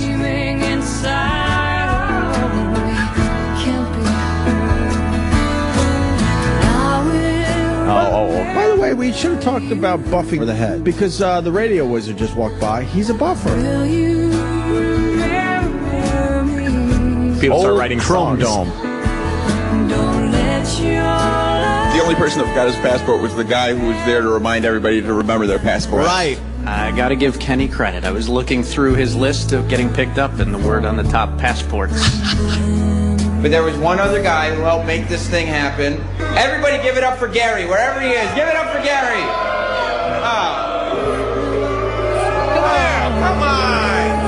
Oh, that's a surprise. You won't come up. Why would you boo Gary? Very small cock. Wow, that was haunting. Yeah. Very touching. If you didn't know better, you would think Gary started just before our Montreal broadcast. Yeah. That wasn't all Montreal. Very nice. No, some of that was Cleveland and all kinds of memories with Gary. Just a tribute to his participation. Yeah. All right. Which we have the trophy for. But he's not coming down for his trophy. No, I asked him. Oh, what did he say? To come in. And he said no. Oh. And I said, why? Uh-oh. Uh-oh. He said, because I don't want to. Oh, fair point. Well, I guess we have time to play the second goodbye song. Why? Are we going to get even more sad? Yes. Yes. People get 2 goodbye songs on the Opie and Anthony show, don't they? Oh. I've never heard of that. Yeah.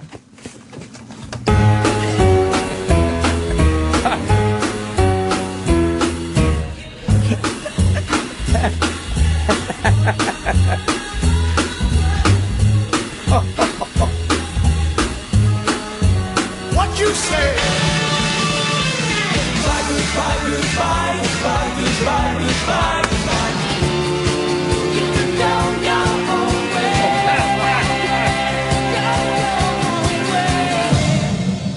Bye, bye, bye.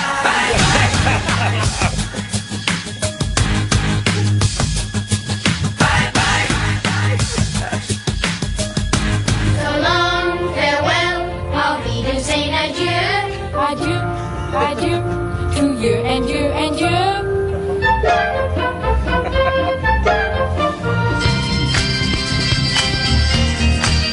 Oh, yeah.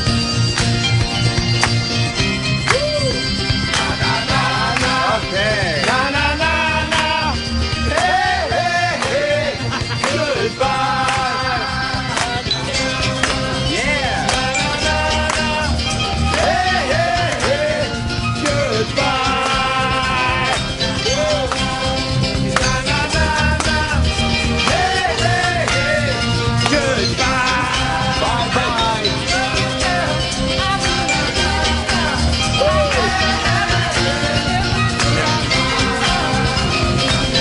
yeah. Watch that door. Don't let it hit that ass. These goodbye songs aren't normally this festive. Hey, we're long. Up-tempo number.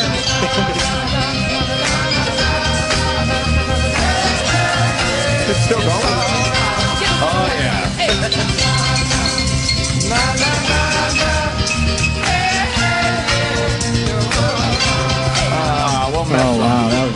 We'll miss them. Quite emotional. We're all in here eating sweet popcorn. Anyone else knows we're done talking about Gary? Yeah, We've moved on to We did the popcorn. Why would the cinnamon popcorn that, by the way, we've already covered here on the show, outshine Gary's goodbye? Well, not gonna... Well, you know, the last thing was to give him his participation trophy, and he refuses to come in. We literally covered cinnamon popcorn 10 minutes ago. Yeah. All right, well. It's still delicious, though. Finance? I'm going to make a demand. Oh, what's the demand? That trophy stays right where it is until he gets it. I don't want it thrown away. I don't want it in the office. Do Ron and Fez have to leave it there? Yes. Okay. Make sure the boys get the message. No one touches Gary's participation trophy. Because you don't want anybody to disrespect his legacy. That's right. And what does the trophy say again for the people that are just tuning in? Are you asking me? Well, it's I don't know not why. turned my way right Doesn't now. seem appropriate for the, well, maybe. Well, it says world's greatest secretary. That's what it says on it. Looks like a little Academy Award figurine on top. It's nice. Yeah. Yeah. But for a secretary. Hey. Why did what? You don't think he would appreciate this, Jimmy? Is that what you're getting at? No, I don't hope.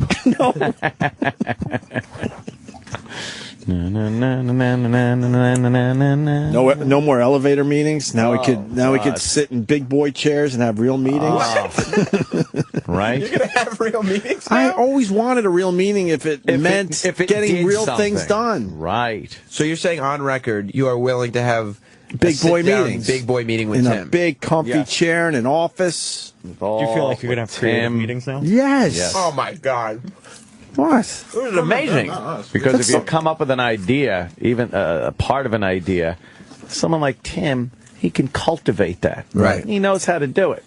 I mean, elevator meetings were fine for those guys, Sure. but now it's time to have big boy meetings. So yeah, no more turning your video camera on and sticking it in their face so they don't have a meeting with you because they don't want to be filmed. No more of that. Well, that might have happened a couple times. Nah, no one would ever do that. There were demands that it not make my YouTube channel. Yeah. Oh, wow. They demanded. I do remember more than one time you being told you can film this all you want, but you're not to post it. Yeah. The only reason why I didn't post it was boring as all hell. Let like the record meeting. show, right? You gonna miss him? You know, it'd be good to say hi to him in the halls. I've heard people with chronic diseases that after years and years have actually been cured of the disease, miss having the disease. Oh, that what's it called? Stockholm syndrome. Well, no, it's not called Stockholm syndrome. What's it called? Munchausen. That's when you're kidnapped and you begin No, to. but it's the same principle. It's an odd That's what Gary would have. reversal of this. Like if Gary was a disease for us. Oh, you're talking about? I thought I was from the wrong perspective. Gary is a disease. Gary, No, he was a is disease. The chronic disease. And Sabian is the cure. Hey, the cure. Yeah. So you'll miss being sick with a disease. And Right. Some people actually miss that. Right. So in that way, people could miss Gary, a.k.a. the disease. A.k.a. Baldy, a.k.a. the disease. You know who I feel really sorry for? Who's that? Sal. Why? Because we need to beat someone up. Oh. And, you know, we spread it out because there were so many fucking idiots around us. I heard Sal had a hell of a meeting yesterday. Yeah, what happened with Sal in the meeting? Honestly, Sal had a hell of a meeting during the first hour of the show. Oh! What happened? He's just been having a rough time. We've been trying to get some rough time of it clips together, and the ideas of timeliness are not translating throughout the staff as well as one would like. Okay. Yeah, because starting tomorrow, we don't even talk about him anymore. The radio wizard. Yeah. He's done. All those guys are done. And he's gone. So you're saying nothing we can do about it. It's bad news for Sal that there are less and less idiots being that's what I'm saying. That's what you're saying. Yes. When you're lost in the because I know pool of how idiots. I am. Right. I'm in the category of I can't help myself. When you're a small idiot in a big pond. Right. It's okay. He better get his shit together. But I would he's shave the that dumb big mustache of his immediately so he blends in better. He's realizing there's room to do a backstroke in the idiot pond. Yes. Like, yes. No. Oh, yeah. Oh, no. Clearing out the idiots. You know, so I want to thank Gary, for, showing up. Years of faithful walking around with his cup of coffee, making believe he service. was busy. Thinking about the show constantly, Well, yeah. Thinking about or worrying about? I don't know. I have no idea. That was just a nice thing to say. And never had a relationship with him whatsoever.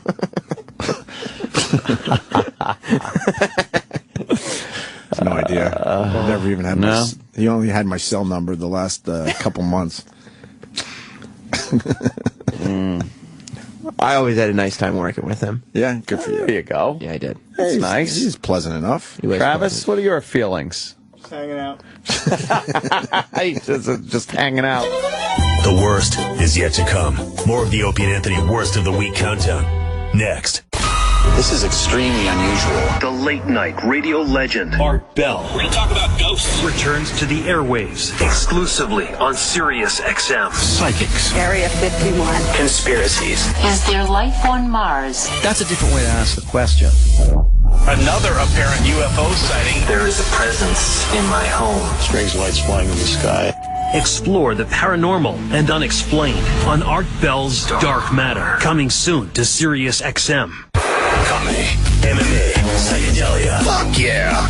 100% guaranteed. Are you experienced? That's a mind-fucking half right there. The Joe Rogan Experience. This week, myth debunker Mick West. People will take the fact that you're explaining where they were wrong as being you telling them they are stupid. You don't realize how stupid people are until you run into stupid people. The Joe Rogan Experience. Today at noon Eastern, 9 a.m. Pacific on the Opie and Anthony Show. Louis Palafudis, president of Morgan Gold. Why is the Federal Reserve suddenly investigating Wall Street banks for their gold, silver, and aluminum trading? Because for quick profits, the Wall Street banks are actually helping the Chinese get physical gold. Over 1,000 tons of gold since April have been shipped to China. The Fed understands the financial consequences of depleting the U.S. gold supply and are moving to stop it. Act now, convert your IRA or former 401k to a gold IRA, or order for home delivery. Do what the rest of the world is doing, storing wealth the old-fashioned way, not on paper. Morgan Gold's team of experts includes Ed Moy, who served in both Bush administrations, was the most recent director of the United States Mint, in charge of Fort Knox, and is the current go-to gold expert for all the major news organizations. No other investment firm can say this. Protect your retirement the way I did, by adding gold to your IRA or 401k. For your free IRA analysis and investor's guide, call Morgan Gold at 800-844-GOLD. 800-844-GOLD. That's 800-844-GOLD. Or visit morgangold.com. Touchdown on savings during the annual fall kickoff sale at davesmith.com. The savings are epic. We are hoping to set a sales record at davesmith.com. This means huge savings on over 1,500 new Dodge, Chryslers, Jeeps, Rams, Chevys, GMCs, Buicks, Cadillacs, and top quality pre-owned vehicles. Go to davesmith.com. See why we are the world's largest Dodge, Chrysler, Jeep, Ram dealer, and enter to win a brand new Dodge Darts. Can the stock market go up forever? Are you protected in a crash? Fed stimulus and low interest are supporting the stock market and your retirement account. Can it last forever? Protect your retirement account with solid gold. Exclusive offer, 0 setup and storage fee. Discover how. Don't overpay. Call 800-257-GOLD. 800-257-GOLD. Visit Goldworth.com. Hi folks, this is Alan Thicke. I was the dad on a show called Growing Pains, and like all TV dads, I had to teach the kids about handling money. So here goes. If you were ever to find yourself owing the IRS $10,000 or more, you could be looking at wage garnishments, liens, bank levies. You might even lose your home or business. Not good.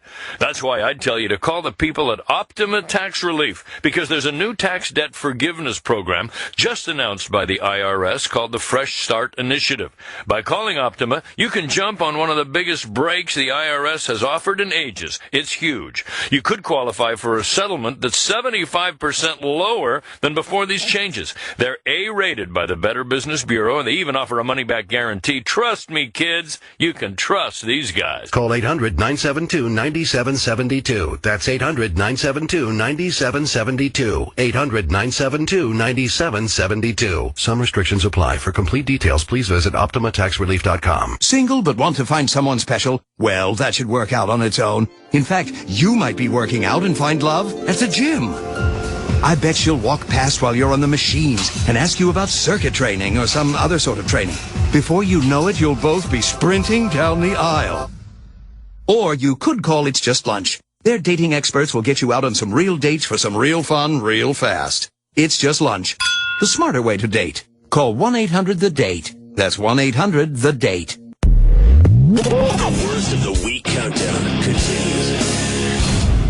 Yes, sir. It's Sam Roberts from Opie and Anthony. And after Opie and Anthony Live here on the Worst of the Week Countdown, it's my birthday weekend. And I'm still doing this for you. You're welcome. Actually, I mean, I get paid for it, so it's also my job that I have to do. Anthony Bourdain was in studio. In a little bit, I'm gonna play for you Patton Oswalt in studio. I'm gonna play for you the Happy Days episode. But there are very few guests that can measure up to Anthony Bourdain because this is a guy who's a world traveler. He tastes every weird food there is, and he doesn't mind talking shit. That's what makes him different from any other quote-unquote celebrity chef. Anthony Chef, I think I just said it. Chef. There's no T or D at the end of that word. Anthony Bourdain stopped by the show this week. It was another great appearance. If you don't believe me, you can listen to it. Number 3. Anthony Bourdain. There he is. Welcome, sir. Hello. Hey, guys. How you doing? How you doing? How are you? Young man? I feel like we just saw you. Yeah, right? It's probably been a while. You're all tan. Yeah, I just got back from vacation last night. So we just got back to Hamptons.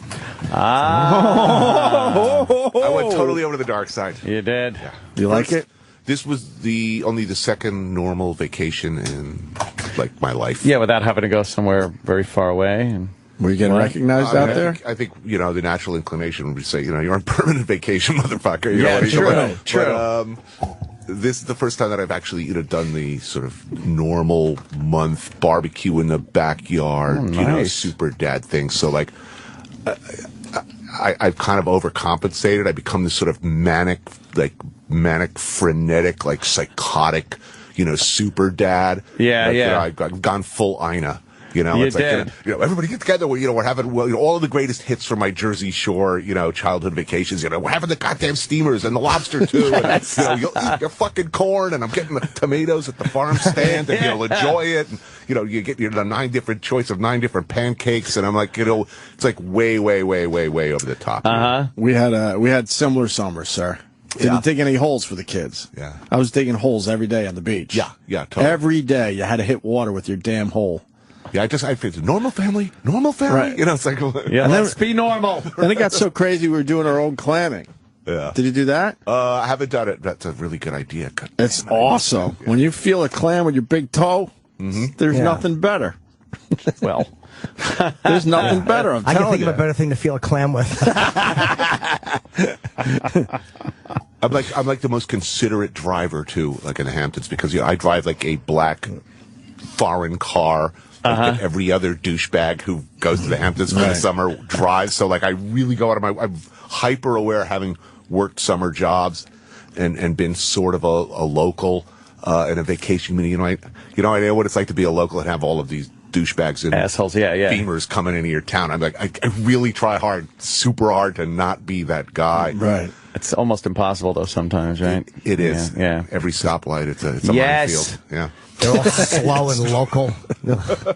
I don't give anybody any leeway these days on a red light. If they're in front of me at a red light, or an arrow especially, and I'm behind them, and they don't move the second it turns, I know that they're texting or something. They're not paying attention to the light. So I'm like, there it is, green, bam! I'm like on it in a second. Do you ever catch them looking in the mirror like, and then I just go. See, for me, I don't do that because I'm hyper aware at all times that there's generally speaking someone in the car with an even shorter fuse and a lower threshold than me. My wife is there. I 2 seconds. I kill you with my bare hands, you motherfucker. And she can, which makes it more troubling. I met your wife. Yeah. It was in Vegas at the UFC. She was in the back area where all the fighters are actually, and. Reed Harris introduced us. She was very lovely. She chatted very briefly. And she could kick some ass. Yeah. As we all know. That's handy. Man. Yeah, I guess she was there for the fight. You don't have to deal with that when your wife says something. You got to step in and settle the dispute. Oh, no. Yeah. No, it's exactly the opposite, Good for you. We just you. had Misha Tate in. She was. Do you know who she is? Yeah, sure. She's lovely. Yeah, I'm looking forward to really good. I'm looking forward to the Ultimate Fighter. Yeah, coming tonight, up. yeah. It's it's Ronda Rousey and Misha Tate. Yeah. Tonight starts tonight. Great. Yeah, we'll be watching that at my house. If she stretches on the show, oh my gosh, then she that's stretched all. Anthony Bourdain. We've lost our minds. She's so fantastic. Holy and sexy. crap! Yeah, but I got to say, I saw the whole season of Parts Unknown. I loved it. I know you're here to promote The Getaway, but I loved Parts Unknown. Thanks. You going to Libya? 15th, the 15th it starts again. Again. Yeah. And the best episode, I think, was Quebec. You were eating some weird shit up there. I like one of the joys of making the show is that, 1 week it's Libya, obviously a pretty serious show. Right. The next I'm basically just stuffing rich food into my face in Quebec. You almost said food into my rich face. But that was about as over the top, food centric, self-indulgent show as I've ever made. What does beaver taste? It was beaver, right? Yeah. What is that really? Surprisingly good. Doesn't sound like it could possibly be good, because it's kind of rodent-y. Well, you would think it'd be oily and rodent-y, but it's actually, more in the... I'm not going to say it tastes like chicken. Chicken. God damn it. Oh, man. It's always chicken. I guess it depends on how it's prepared, right? Like anything. I'm sure there's a way to fuck it up. Yeah. You can fuck up chicken easily, Pop it in the microwave. Just nuke some this beaver. year, it's Israel, West Bank, Gaza show. Spain, really dark, I have no idea. I don't know if the network's even seen the Tokyo show, but we did a very deranged Tokyo show about the connection between sort of fetishism and repressed Japanese sexuality and porn. Wow, good for you. So there's a lot of hentai, tentacles, bondage, and sushi. Wow. And sushi. Let's throw in the sushi. And we did a Detroit show, Denmark. It's going to be a good one. How bad is Detroit these days? I love that's a city I really, really love, and Detroiters really hate it when people from outside go in and say, wow, it's really awesome. It looks like ancient Rome. Look at these ruins, taking pictures. Romans don't like that either. but you can't look away. I mean, it really is, it looks like Chernobyl, and that's not a joke. It looks like, I've been to Chernobyl, it looks like Chernobyl. Overgrown, all of these 70,000 unoccupied, vacant buildings. These just incredible structures just left to rot. Fields, waist-high grass and old gardens. The house isn't there anymore, but the gardens are now sort of growing wild. It's pretty amazing, but,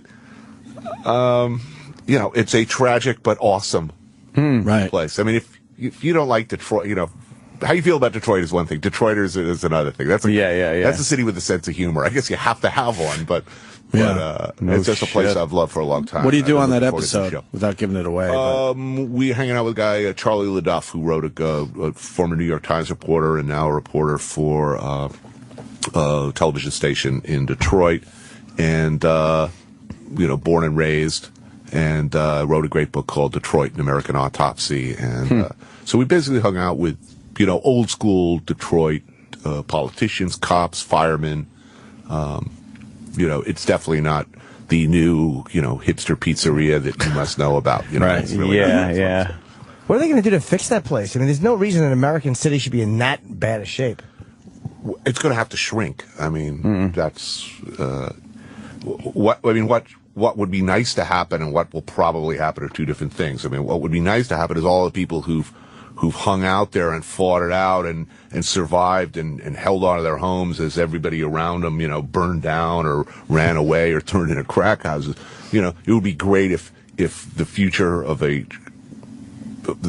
Detroit included them. I don't know that it will. I think it'll definitely shrink. It's down from over 2 million people to a city of 700,000. It's 134 square miles. So police and fire coverage is forget about. I mean, they don't have computers, the National Crime Control computers in the police cars. They use their own cell phones sometimes to call in. They take the bus to murder scenes. It's not unheard of. It's pretty ludicrous. Wow. But what will happen? I think it'll probably be like the Lower East Side. The people living on the Lower East Side are not the people who lived there, who grew up there, and then who lived through all the bad times. They have to readjust borders and districts, and that's the biggest pain in the ass because it all comes down to who's getting the money for being within city limits. You start pulling in the city limits, and now that no man's land outside, what happens to that? How does that get developed? It's a big problem. Question, but you know what people overlook is it is a beautiful city. It's beautiful. I mean, even the buildings that aren't maintained, they're gorgeous, and it's like just about everything cool in America, if not the world, came from Detroit, or Detroit especially. The automobile, the credit card, the music of Detroit. It's it's everything American. If we can't get it right there, we really should sort of fold up our tents. How did it fall so far into the toilet? Was it just the auto industry collapsing? The auto it shrunk. Basically, the auto certainly didn't help that the auto industry started to contract. I mean, so you went from a city of 2 million people down to 700,000. The decline really started in the 50s. Oh, really? So quite some time. And there was a lot of not just white flight, but black middle class flight. Decades of really spectacular political corruption. I don't know how many mayors in a row have been in the joint now, but it's quite a number of them.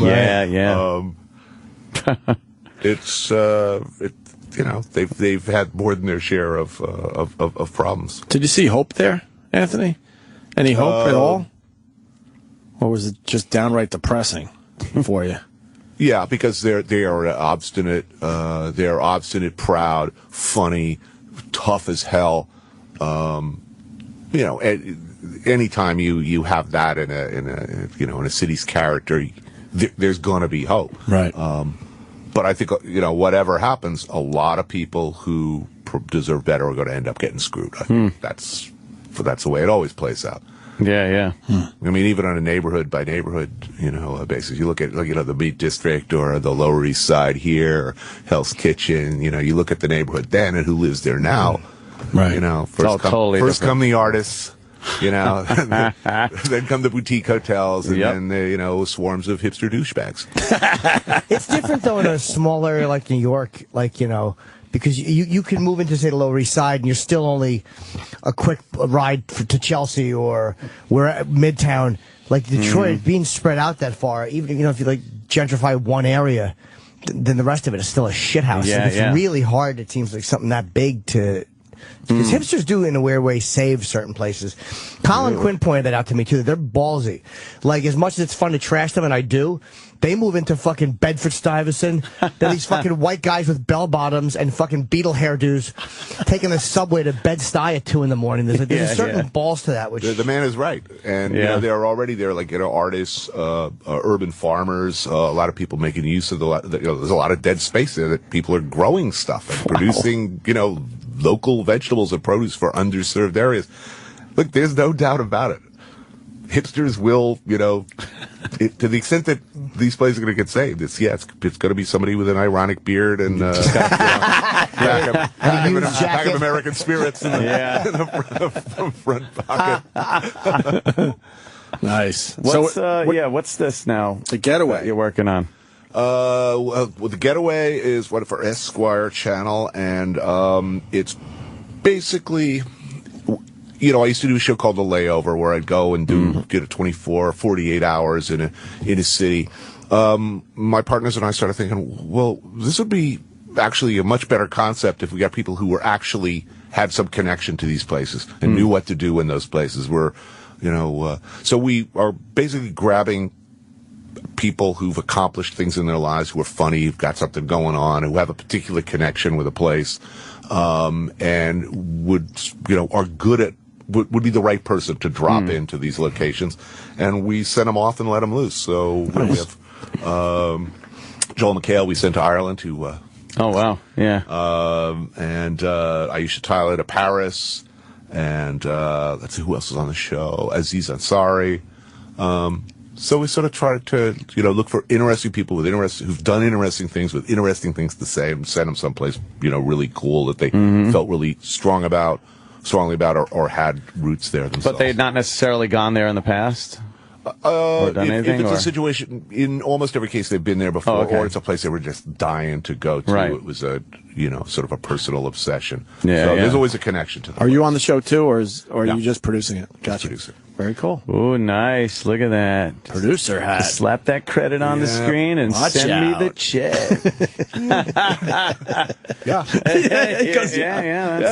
And also doing another season of Mind of a Chef. That's for PBS. I'm producing that as well.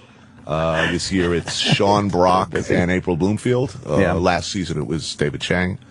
And speaking of Korean dudes named David, I saw your podcast with my friend David Cho. Oh, Dave Cho, yeah. Has he been on the show? No, I'd love to have him on. He would be fun. Yeah, he's a really cool guy. What's he about? I don't even know him. He's most known for his Facebook, his genius face. He's the highest paid artist in history because he did Facebook's wall for stock or whatever. Okay. And when it translated, when it cashed in, it was like over 200 million. Like Jeez, that's a nice. He basically was showing, I think, in beauty parlors and shoe stores in the neighborhood. I mean, he was a successful graffiti artist, street artist, and very successful degenerate gambler. But I mean, I think they asked him if he'd do some artwork for Facebook, and he said, "Yeah, $50,000." And they said, "Oh, we're a little startup. We can't afford that kind of money. How about we pay you in stock?" And I think he cashed out. It's north of 200 million. For painting I would paint my face with Tommy Morrison's dick for that kind of money. Now, he wasn't the guy that was featured in Koreatown? Yeah. Oh, okay. I do know him. His podcast is fun. Was he the guy that painted your avatar for? Yes. Okay. Yeah, great artist, great guy. He's a cool dude, speaker. man. Yeah, he did Patrice's cover. He just did. Oh my God! Of course I know this guy. That's David. And that was another great episode. Really great. Looking into Koreatown out there in L.A. and what they've been through. Holy crap! I had no idea. Very bright, very funny, very tortured, brilliant guy. Who's the girl he does the pod? I'm sorry. Who's the girl he does the? Oh, she's an ex-porn girl, and I don't know if she's still active. She is fucking funny and sexy, man. She's great. Nice. I'm gonna have to check that out. Yeah, it's good. And he doesn't need the money. He just loves doing it. Yeah, you talk about gambler. That right there is like, I'll gamble and take a little stock instead of money, and that's like the hit of a lifetime. Well, he's post gambling rehab, but I mean, he's a guy. He'd bet like $50,000 on the coin toss. Oh boy, $50,000 on what color of Gatorade's coming out of the they're pouring on the coach at the end. Wow. Not a healthy gambler. No. But he probably has a great story, and when you got that much money, it's like you're lucky you got it out of your system before you blew through everything. But I mean, I just saw him a few weeks ago. He hitchhiked across America with his buddy, shooting it with a little handy cam. He rides trains, like hobo style. Right. Wow. He vacations in places like Afghanistan and the Congo.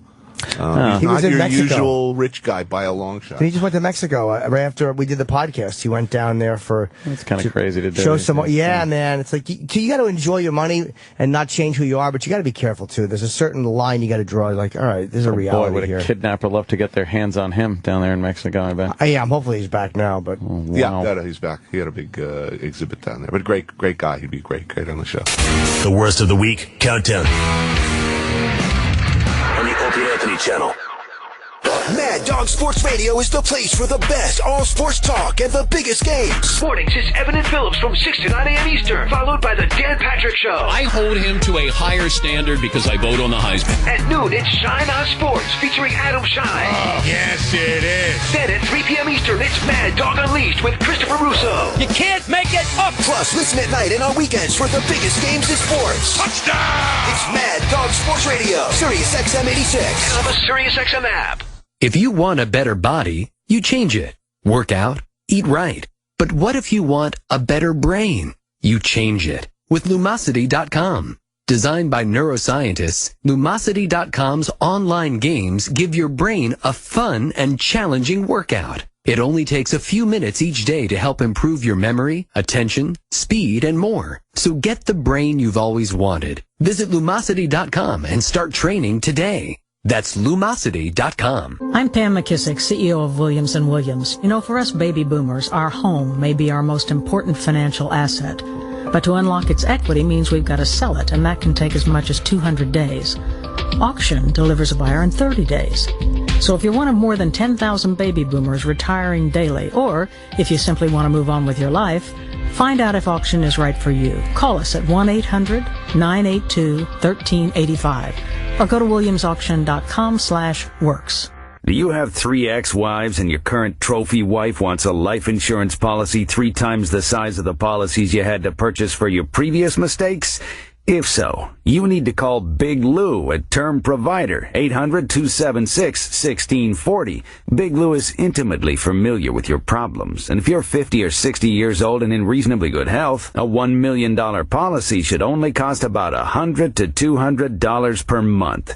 Big Lou may have a solution for your previous policies as well. You may even save enough money to lighten the load on your new $1 million policy. Remember, call Big Lou. He's like you, except he's only on number 2. Call Term Provider at 800-276-1640. That's 800-276-1640 for $1 million in term life insurance that you can live with. Call Big Lou at 800-276-1640. 800-276-1640. I know my business. I know my business. I know my business. But I don't know much about creating a website. Who has the time to create their own website? I always thought a website would cost a lot of money. Then I discovered Wix.com. I went to Wix.com. My kid knows more about technology than me, so Wix was the perfect way to create my website. You choose your design, write what you want to say, and move your text and images where you want them. No coding, no confusion. And the designs are beautiful. I created a stunning website lightning fast. It was fun, and it couldn't be easier. The best part is that Wix.com is free. Free. Absolutely free. No matter what size your business, people don't take you seriously unless you have a professional-looking website. See how easy and fun it is to create your own website at Wix.com. Choose the perfect website design for your business, and then easily customize text, images, even video.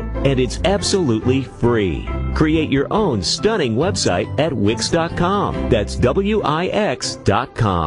Wish you bought gold 50% lower? Now is the time. Gold and silver retraced almost 50%. Buy when it's low. Remember, nothing has changed. Government creates money out of thin air. Protect your savings. Skip the high retail commissions. Request a guide. Free. Don't overpay. Call 800-257-GOLD.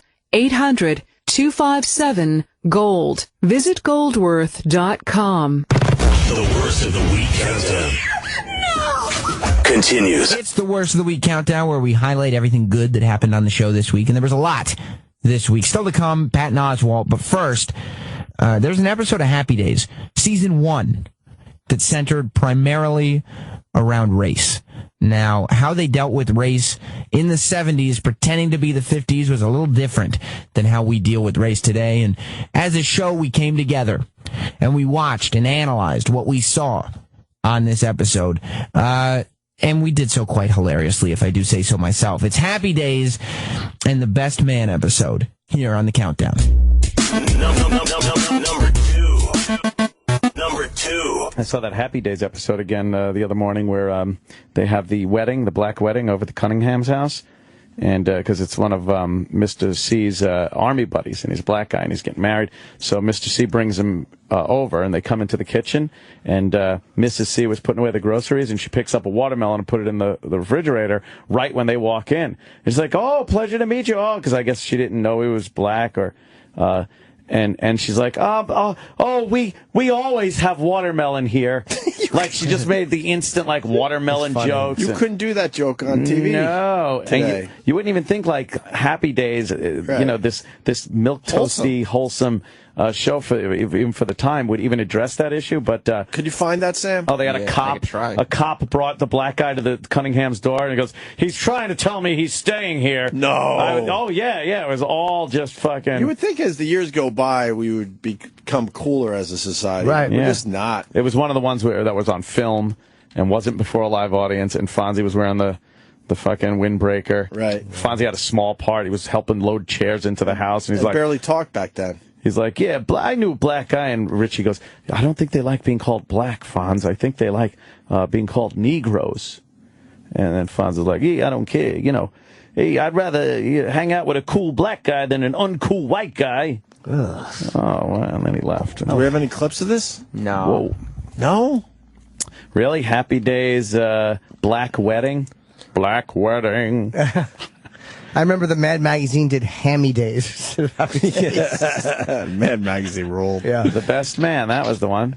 Nice. Sunday, Is this the Monday. whole episode? If we don't hear the song, we're criminals. Yes, for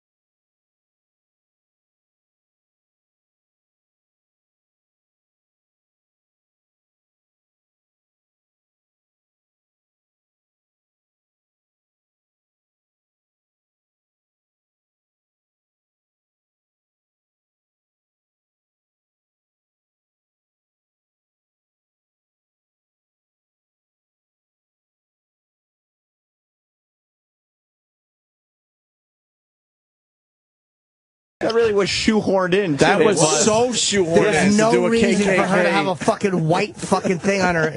She's doing her Invisible Man impression. That was some horrible writing. That was so shoehorned so they could do the KKK They just want to do a line. Klan joke. Right. And Like, she could have come in the room or something. They could have set it up earlier.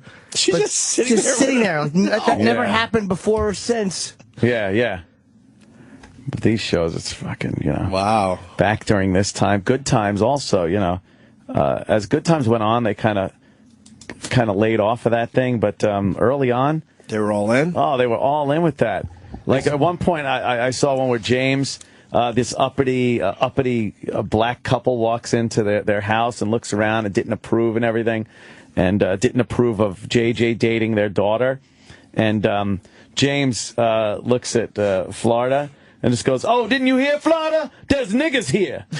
Like, yeah, it was just like fucking, they just throwing it around. Because it's amazing that now everybody at all costs avoids any mention of racism at all on television. Right. And then they went out of their way. Like, there was like, we have to add a KKK joke in here. Yes, a KKK joke. No context. It's a complete episode about race. Right. That isn't this like crazy PC thing. It's just let's see more clips from the show. Because this stuff was written by people who lived and didn't grow up watching television. Right. These are people that had real human interactions. Uh-huh. They weren't a bunch of little fucking pussy boys who just grew up hearing and watching things and not experiencing anything. Right, like they weren't just writing sitcoms based on older sitcoms. They were writing sitcoms based on real moments or real interactions or, Yeah, it's like, okay, the watermelon joke, put a Klan joke in there. Yeah, why not? Tom Bosley has some goddamn good hair. When did Joni ever do an Invisible Man? Never. Before or since. Never. She's just sitting there like that. That's fodder. Just fodder. Just warming up the dinner table. Yeah. Right. Let's see. Yeah, here's Tom Bosley. What a great find, Ant. Yeah, I love this one. I forgot.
Let's talk about the Finleys and how they should have their own show. This cunt was jibber jabbering with her mother and her fucking husband. Ripped the phone off the wall. I would watch that. That's all I want to hear. He ripped it. You know it didn't end there. No, not at all. She gets beaten. Yes, Mr. Finley. You know how he is. He wrapped the cord around my throat and dragged me up to the bedroom and stuck it where the shit comes out. But the whole neighborhood understands the relationship. No one calls the cops because it's just the Finleys. Oh, his wife's jibber jabbering again. Yeah, He's ripped another one out of the wall. He's fucking choking like De Niro choking Maury. Today. You gonna talk to Mr. Finley like that? Fuck him. Fuck that watermelon hijacking Mick. All right, she goes. Now she's going to the kitchen. Oh no. Oh boy. Racist. This could be a problem. Finley. Oh, she sees him at the fridge and freaks out. Now she gets back out. Now she's out of the fridge. She should have screamed. In the audience, what's like they pipe in some laughs, like, it's hilarious. Yeah, that's hilarious. they're like, that the old much- white lady thinks the black guy is stealing shit. But they had to figure, like, great. How much canned laughter should we speckle in there? Yeah. It's just, We gotta be careful. It can't be a big guffaw. It can't be a... But we want to acknowledge. Yeah, it's not bad. Yes. It has to be a little... So it's just a... Oh, I see. A little...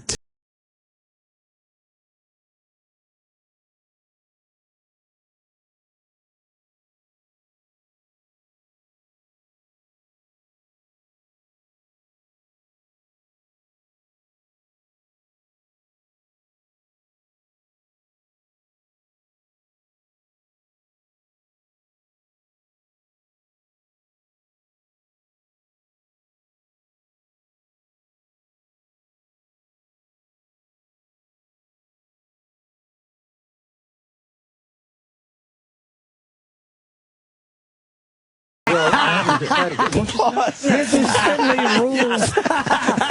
Mrs. Finley. Yeah. Hey, Mrs. Cumia just came over.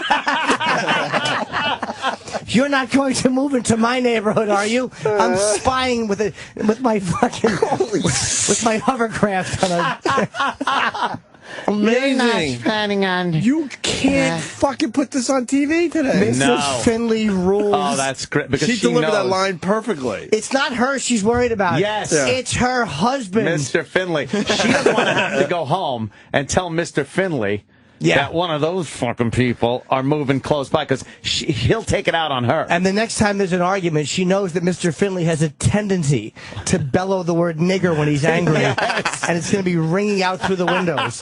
Mr. Finley will rip the phone off the wall again and accuse her of bedding down with this man. Yes. And we all know where that phone goes after it's ripped down off the wall. Yeah. Yes, the fucking receiver cracks the back of her head and then is forced into her vagina and anus at the same time.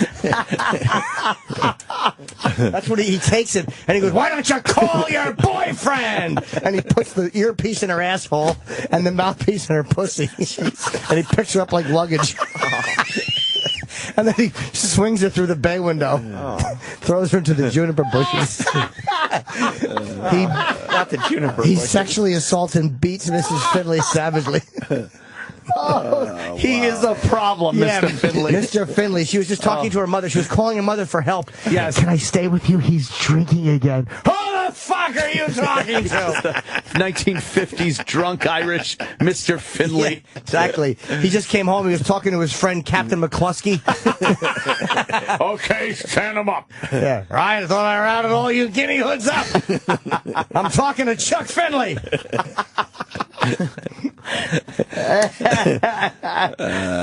Let's see how this goes with Mrs. Finley.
excuse for Pause. bigotry. No, it's What? not, Howard. It I've isn't. watched World Star Hip Hop. They beat white people up. I've seen that.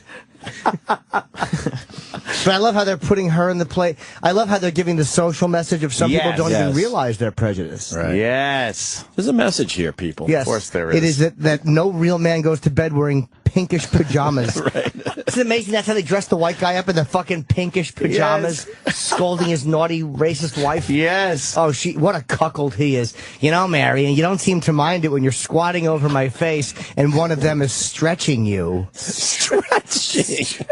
That's different, Howard. I've had 3 children, only 2 of who will survive this series. Sometimes I can't feel it when you put it in. Oh, my God. Yeah, that's what he does to show that, he doesn't mind. He's not racist. He lets his friend come up. Sure. And fuck Mrs. C. Yeah, and she rubs her clit on his mouth while her vagina is being filled. And stretched. He knows all the terms. It's stretched. Just creative. Just being creative, are you? Imaginative little boy. Yes, I am. Yes. Oh, what do we got? Oh, there's a little message between the laughter here. Yeah. Let's hear that.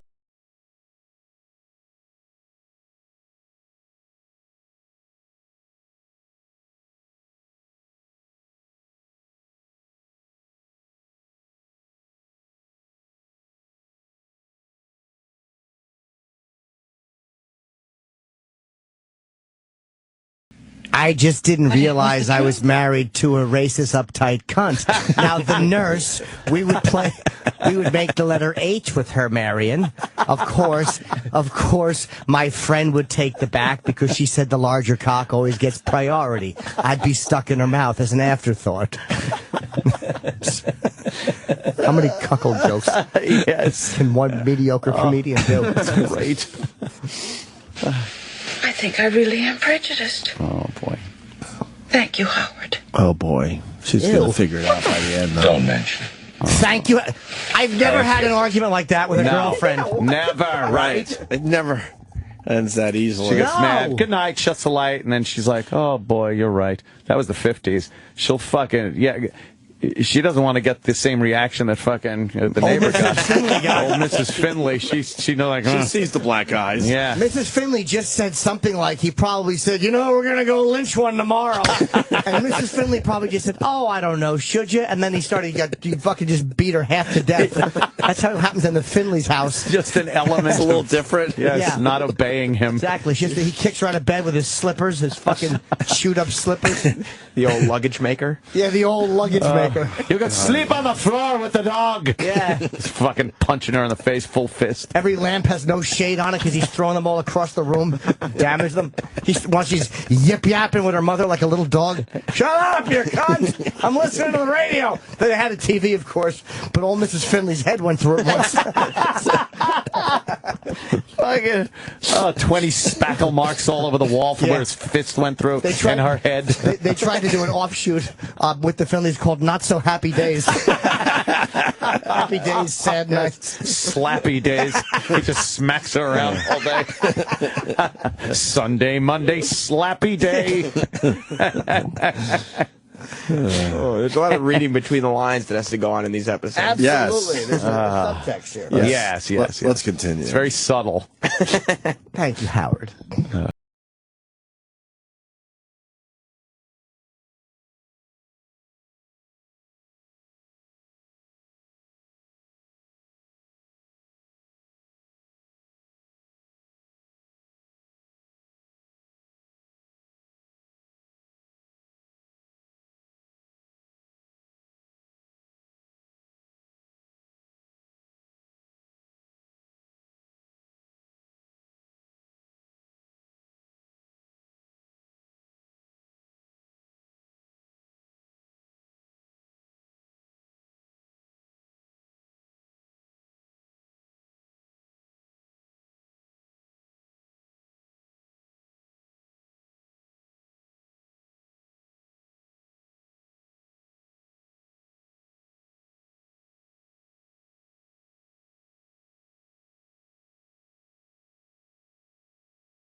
cancer and wore that awful wig and then sided with Michael Jackson when everybody thought he was raping children. This is when she was still beautiful and playing roles that should have been given to black women, but it's the 50s. Who would want their wedding in this shitty fucking house? It was a recipe that Elizabeth Taylor made for Richard Burton before he shoved a wine bottle in her cunt and then stepped on it. Her cooking her Midwestern white housewife shit exactly. For these black people. Black people have probably a fun diet, and she's gonna go a white lady cheese dip. Oh God, cheese awful. dip for a wedding reception? Yeah. Awful is that? Terrible. I can't wait to see a house full of black people now. Yes. That's where we're headed. I'll be fighting over the toilet. Who has to take a liquidy cheese dip shit first? They'll be shitting in Joni's hamper.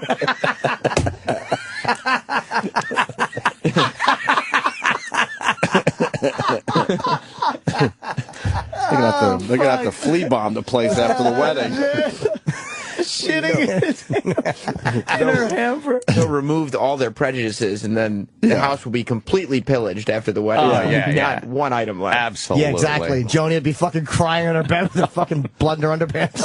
Jesus! Fuck!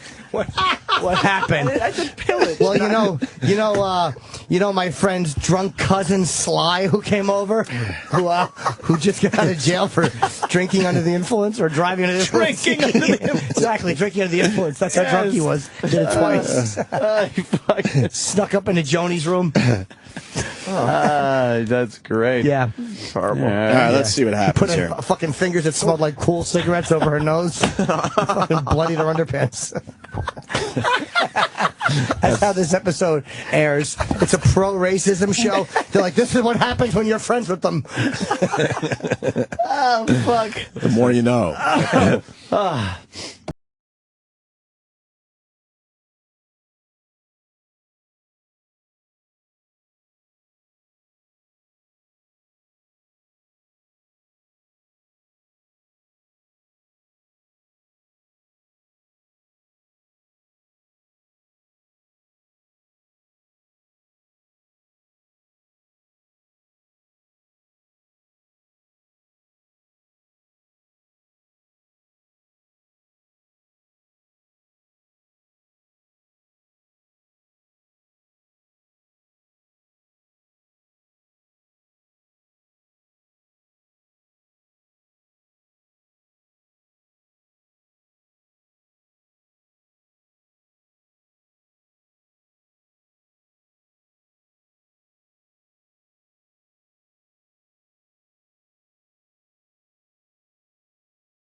I'm losing my hair, Mom.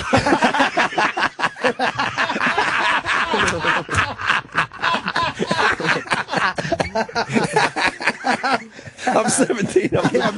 I just woke up and I thought there was a fucking a wig on my pillow. It was me. Oh no. Oh shit! Yeah, he's already starting the fucking teenage comb over. Yeah, exactly. Look up the parts far down on his head. Pretty far down. Exactly. I'll lose my hair, Mom. Potsy was arrested in the rest area, Mom. How do you do it up? Lose my hair. Oh fuck, man! I'm gonna think about that all day. Oh, great timing. She's he's rubbing his eyes, all tired. Wondering what? Can you go back up slightly to Richie's big entrance? Yeah. Oh, that is fucking funny, man. Whoa, Jesus, Sam. Backed up to episode 4. What are you doing? Fucking burn you. There you go. Good enough. Good enough. All right. Yeah, there you go. That'll work.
He pulled out his gun and shot Howard for that. Crime against God.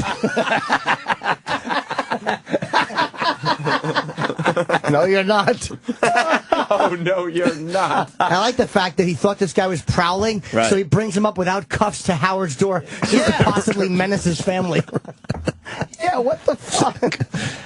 They weren't brave enough to cuff him for the episode. So silly. Oh, it really is. Why? Fred not bringing a change of clothes with him when he stayed at the place. Not at all. And why is he going for a walk in the with middle of his the night suit with his and suit tie? still Who on? does that? His tie is still on. They Tight, did that. too. They did that so there would be no question. People wouldn't watch and go, well, the cop should have looked at him. Yeah, look how he's dressed, But so they made him meticulously dressed in a suit. But it's like it has to be 3 in the morning. Right.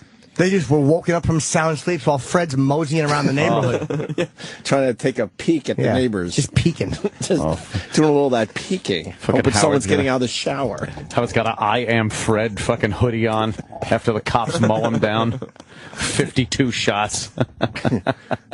Or they just give him the old Louima treatment. Yes.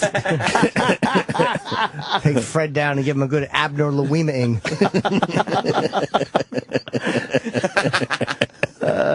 That's horrible. Yes. Terrible.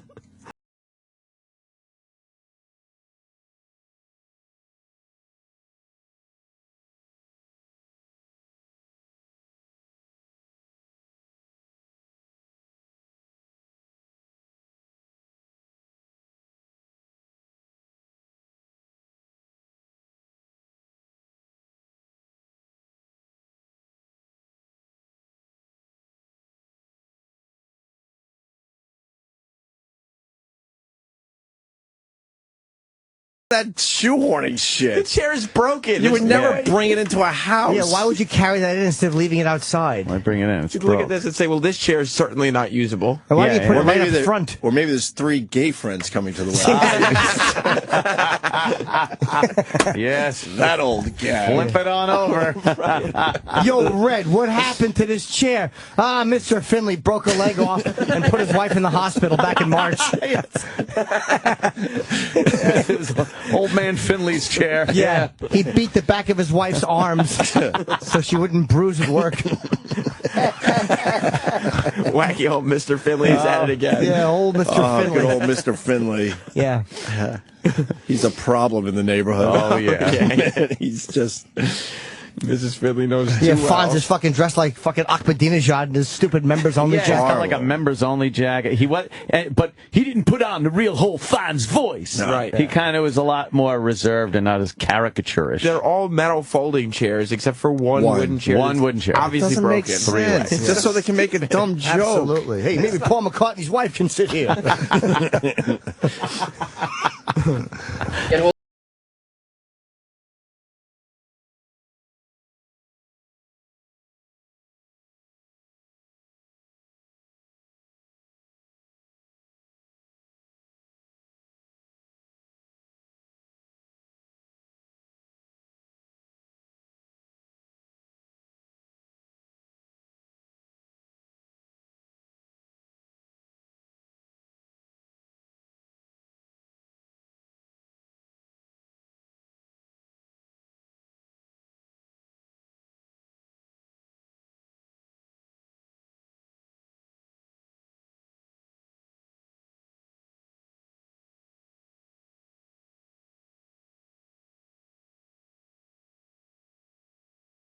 Give me 5. By the way, and he flipped his Fonz, hand over and said, that side. Fonz isn't packing. No. He was leaning way back in his chair with his very tight jeans on and barely a hint of a ball bag even. And then he describes something like pretty much verbatim and follows it up with, if you catch my drift. Right. Catch my drift. Yeah. And then fucking Cunningham sits down and whispers, even though the only two in the room. Why are you whispering? Well, you don't know if Mr. Finley's around. Mr. Finley's always listening. He's always listening. Do you know? He's got his ear to the pavement. Now that the word's out that there's a black wedding at the Cunninghams, do you know the shit Mr. Finley has nonstop been saying to Mrs. Finley and on the phone to the other neighbors? And I'll tell you what beatings he's been administering to her. She actually was on the phone with her mother and said, "There's blood in my stool." He's been punching me in the small of my back a lot. Gave her internal bleeding. You think old Mr. Finley's having a meeting or two? Absolutely. Mr. In some Finley, hall somewhere. he's almost certainly going to firebomb this wedding. Oh, yeah. He's in a basement somewhere planning. Oh, yes. At a bar, he sits down, he starts just muttering to himself. Stupid fucking Cunninghams. God teach them a goddamn lesson. But then at the end, he's just like, and I didn't come here to have this kind of crap next to... Oh, just horrid. It's fun. Mr. Finley's trying to round up Clayton Townley and the rest of the guys from Mississippi Burning.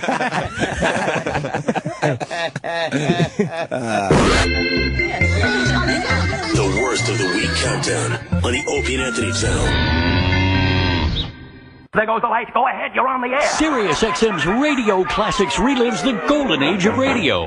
Do you ever listen to the radio? Oh, I might tune in one of those comedy programs occasionally. Can't you see anything at all under that blindfold? Well, on a clear day, I can see the blindfold. You can, yeah. The golden age never sounded better. With a switch of a dial, Radio Classics brings you tragedy, comedy, entertainment, information, education, a whole world at your command. Radio Classics, Sirius XM 82, and on the Sirius XM app. You've heard them for years as regular guests of the Opie and Anthony show. Now, hear them do their own bit. Hey, it's Jim Florentine, friend of the Opie and Anthony Show. Check out my podcast, Comedy Metal Midgets, here on the Opie and Anthony channel this weekend. My show is basically me ranting like a fucking lunatic about shit that nobody cares about. I've been angry. I've been taken out of my family because I'm just thinking of these fucking guys that have man caves. Friends of the show, starting today at 11 a.m. Eastern, 8 Pacific, on the Opie and Anthony channel. My tablet, my phone, my laptop, and my TV are all telling me how easy and fun dating is. That's great, but here I am stuck with my tablet, my phone, my laptop, and my TV. Call It's Just Lunch. Our matchmakers take the time to get to know you, then match you with women we think you'll be crazy about. We even make all the arrangements for a great lunch date or drinks after work. Wow, there's no app for that. It's Just Lunch. A smarter way to date. Call It's Just Lunch at 1-800-95-LUNCH. 1-800-95-LUNCH. Guess what limits Kristen's golf game? She worries too much when obstacles are present. Tom gets down on himself after missing an easy putt. He's slow to regain confidence. These amateur golfers could use help with their mental game. Now they can do what elite athletes in Europe do. Go to iaimtowin.com, take the Reese Motivation Profile, and learn what is motivating your mental mistakes and how to improve. That's iaimtowin.com. I know my business, but I don't know much about creating a website. Who has the time to create their own website? I always thought a website would cost a lot of money. Then I discovered Wix.com. Wix.com was the perfect solution. It's so easy. You choose a beautiful design, write what you want to say, and move your images where you want them. No coding, no confusion. And the best part is that Wix.com is absolutely free. No matter what size your business, people don't take you seriously unless you have a professional-looking website. Create your own stunning website for free at Wix.com. That's Wix.com. Do you dream about becoming a better trader? Looking for new ways to improve your trading by maximizing your leverage, all while defining your risk? Then join industry expert Daryl Martin for a free trading webinar on September 11th at 4:30 Eastern and learn how you can confront and conquer some of the biggest challenges that traders face. Sign up for this free trading webinar today by visiting nadexevents.com. That's NADEX events.com. Futures, options, and swaps trading involves risk and may not be appropriate for all investors. If you want to work until you drop, reduce your standard of living in retirement, or lose more of your hard-earned money in the stock market again, then just ignore me. But if you'd like to protect the money you save, receive a steady, predictable retirement income, and enjoy financial security for as long as you live, then listen to this. A free report is now available that reveals the wealth-building secrets Wall Street and the banks don't want you to know. This report reveals how you can get guaranteed growth, safety, and real prosperity without risking your money in the Wall Street casino, and how to get the money you need when you need it, simply by asking for it. This is the best way to have a 100% secure retirement and know your money will last as long as you do. And it beats the pants off any IRA or 401k. To learn more about this method and to get your free report, go to bankonyourself.com right now. That's bankonyourself.com. www.bankonyourself.com. If you want a better body, you change it. Work out, eat right. But what if you want a better brain? You change it with Lumosity.com. Designed by neuroscientists, Lumosity.com's online games give your brain a fun and challenging workout. It only takes a few minutes each day to help improve your memory, attention, speed, and more. So get the brain you've always wanted. Visit Lumosity.com and start training today. That's Lumosity.com. The worst of the week countdown continues. Finally, we've reached the top of the Worst of the Week countdown. I'm Sam Roberts. You can catch me every day on the Opie and Anthony Show and after Opie and Anthony Live. Also, the Sam Roberts Show airs Sundays, 4 p.m. Eastern, right here on the Opie and Anthony channel. I got guests, bits, everything. It's wonderful. But we've reached the top of the countdown. You can also get me on Twitter at @NotSam. I mean, you're not going to because I didn't give you a reason to, but I don't know. It seems like something I should say. We've reached the top of the countdown. Patton Oswalt was in studio, and he's never not been funny on the Opie and Anthony Show. And now he's a fan. Like, he was coming in and talking about the bits that he likes to listen to and everything. It makes it even better. Patton Oswalt, hilarious once again. That's why he's number one on this week's Worst of the Week countdown.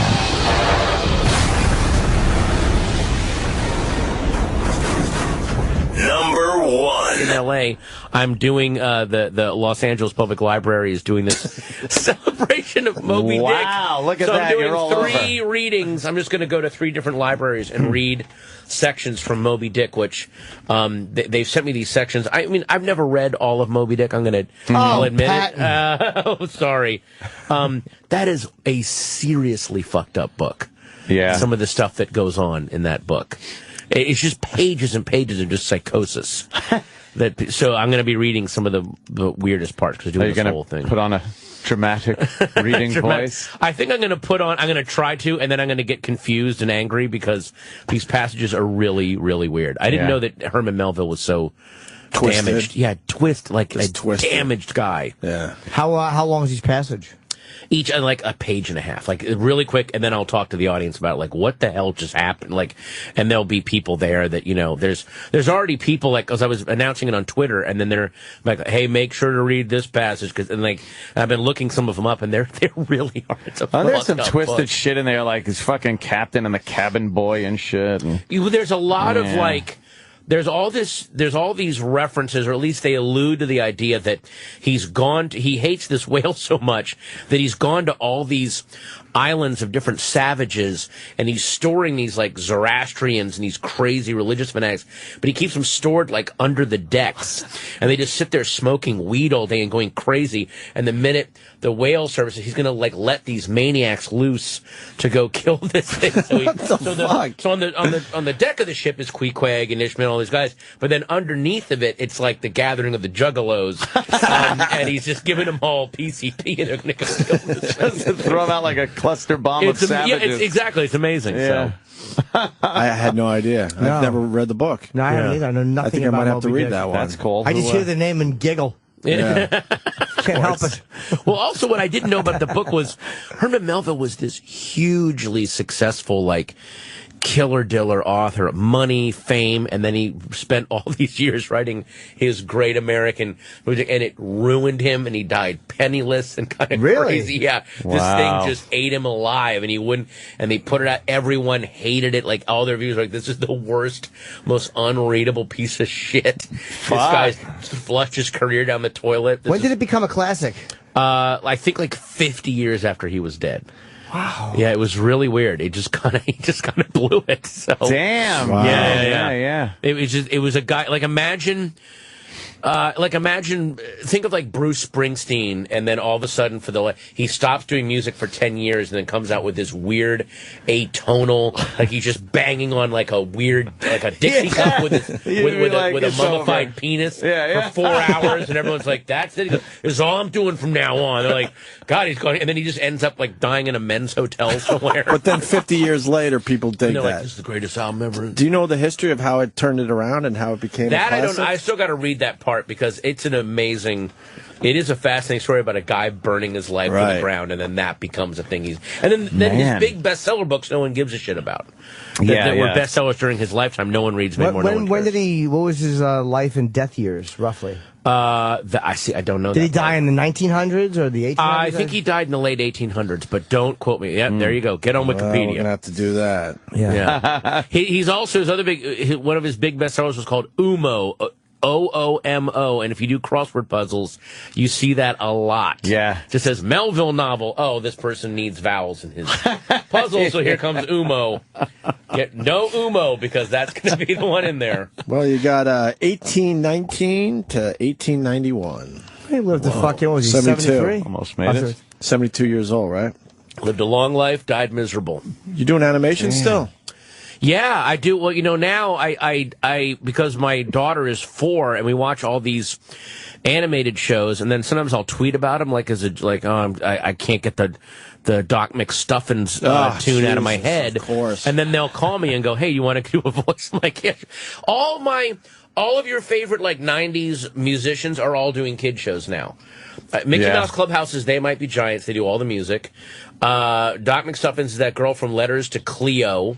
Oh, shit. And she's like this big songwriter and does so. It's like all of your alt 90 darlings. That's where they went. They all went there. They knew where. There's cash in that, right? Oh my God! Yeah. It's crazy. They don't have to tour. They're happy. It's got to be easy to write. My son's go-to movie in the car is Ratatouille. So when I saw Patton, I'm like, can I just choke you, please? I'm so sorry. Because when these kids latch on to a movie, they will not let go for a long time. I will say though that's I love a very the movie, smart by the way. kid that can watch Ratatouille at age 3.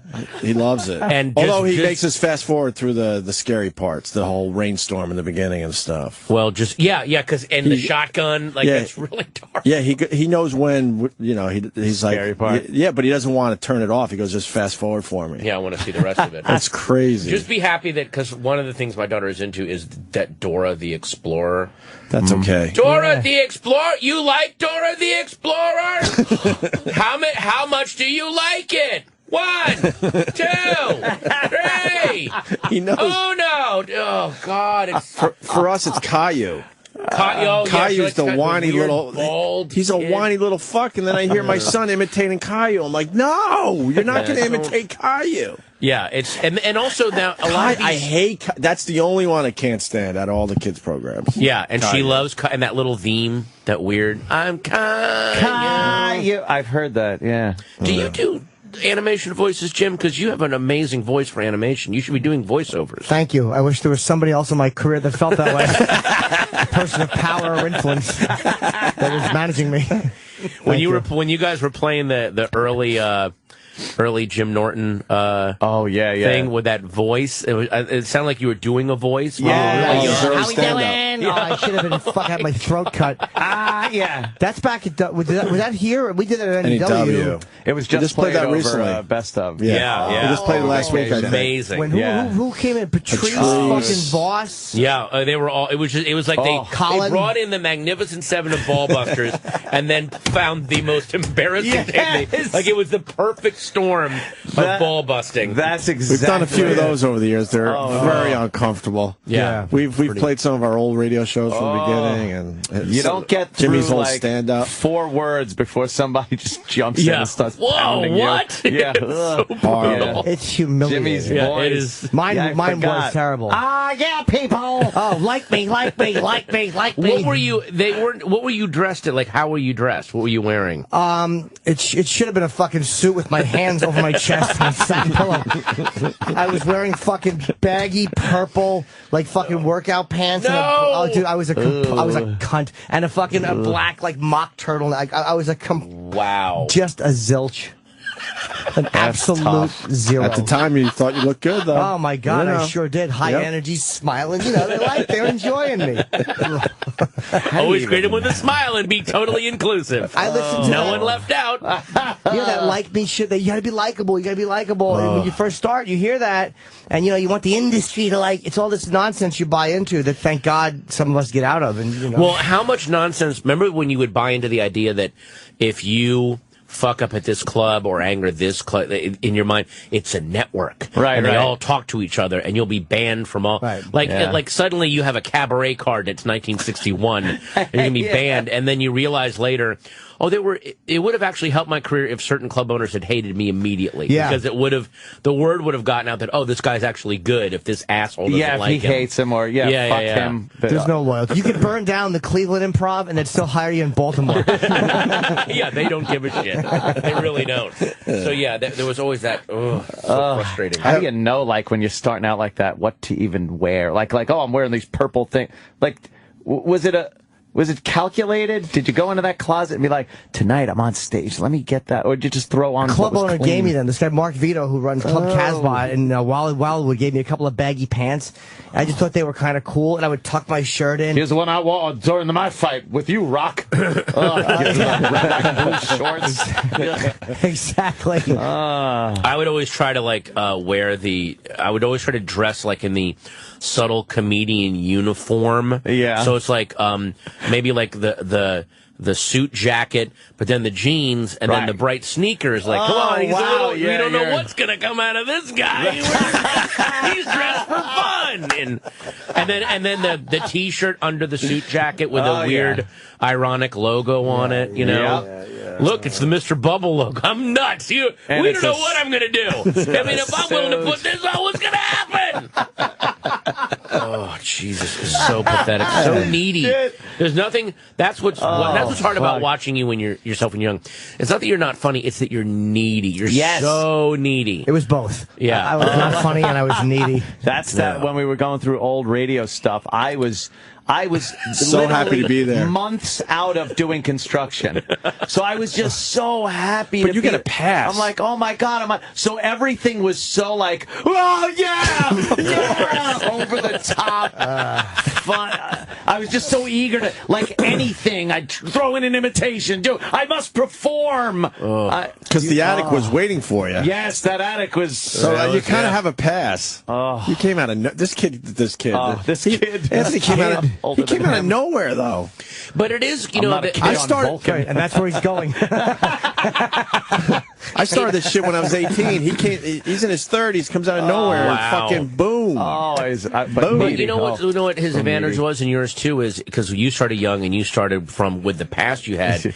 You had this cliff of darkness behind you. There's nothing to fall back on.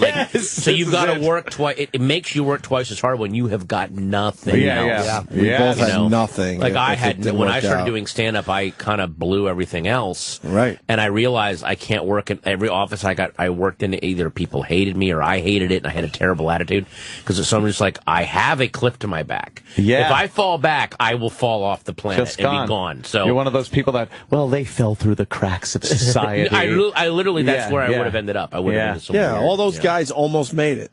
Yeah. Because that's the other side of this. There's guys that almost made it but had the cliff at their back and they fucking fell. How many comedic geniuses do we know? Truly visionary guys that just never...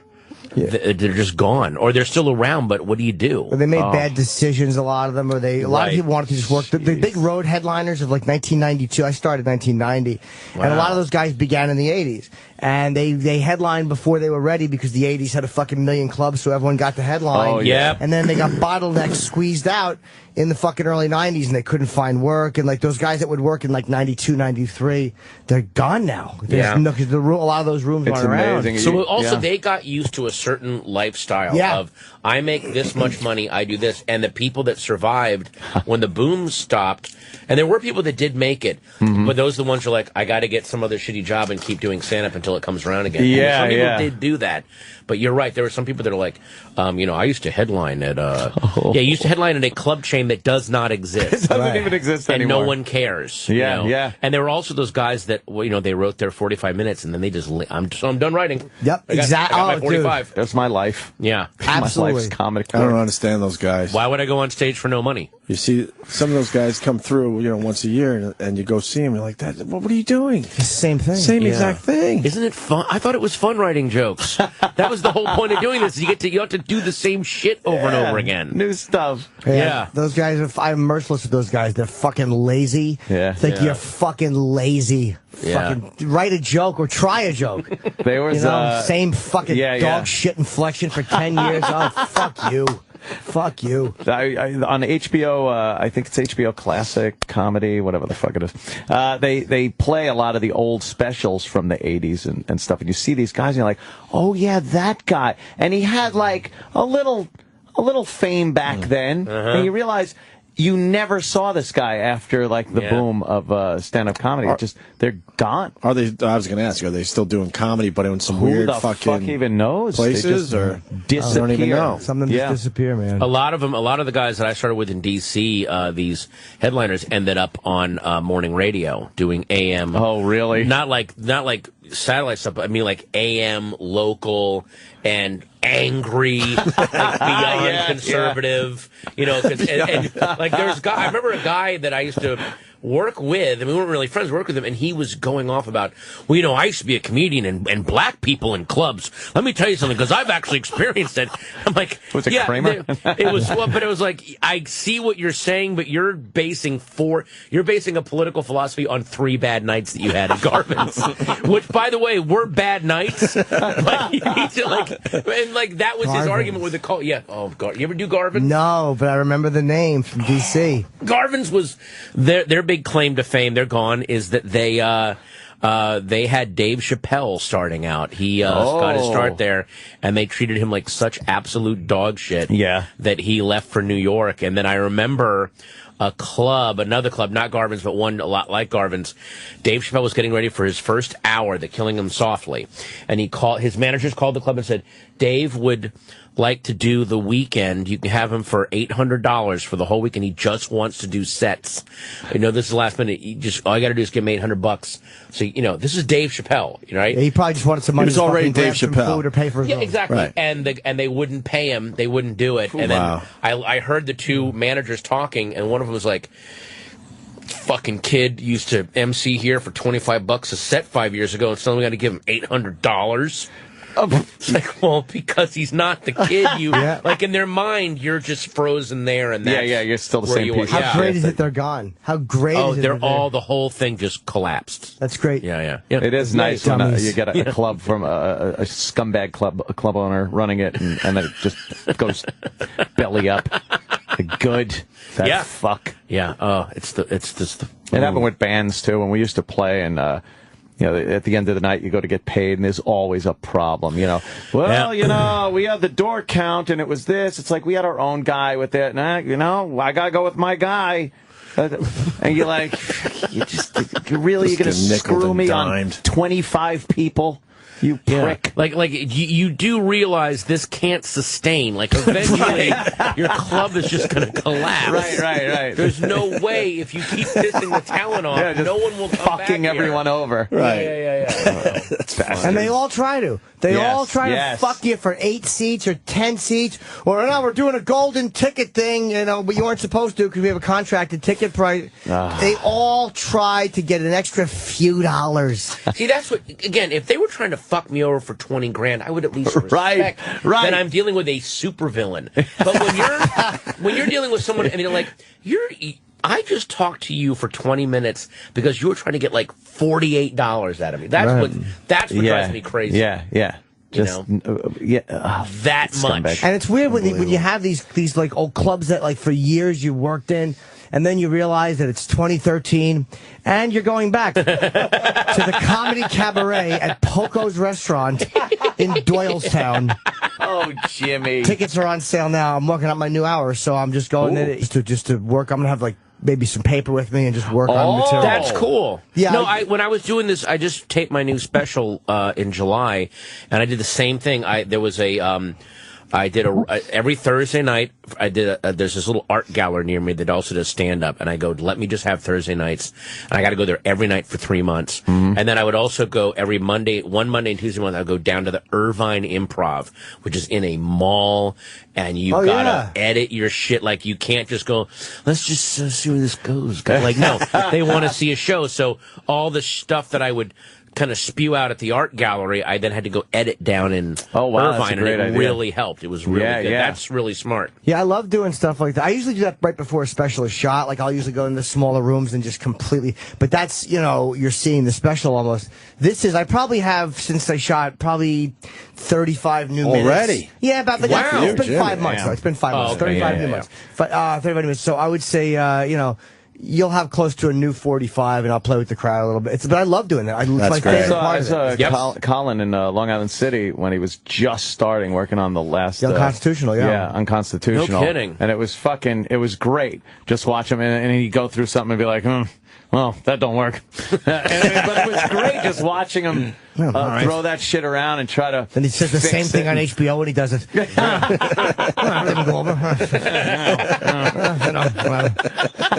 God, how fucking funny is he? It's amazing. It's depressing. It really is. Fantastic. I could do maybe one joke on the Constitution, and it would wind up being about Ben Franklin's gay socks. And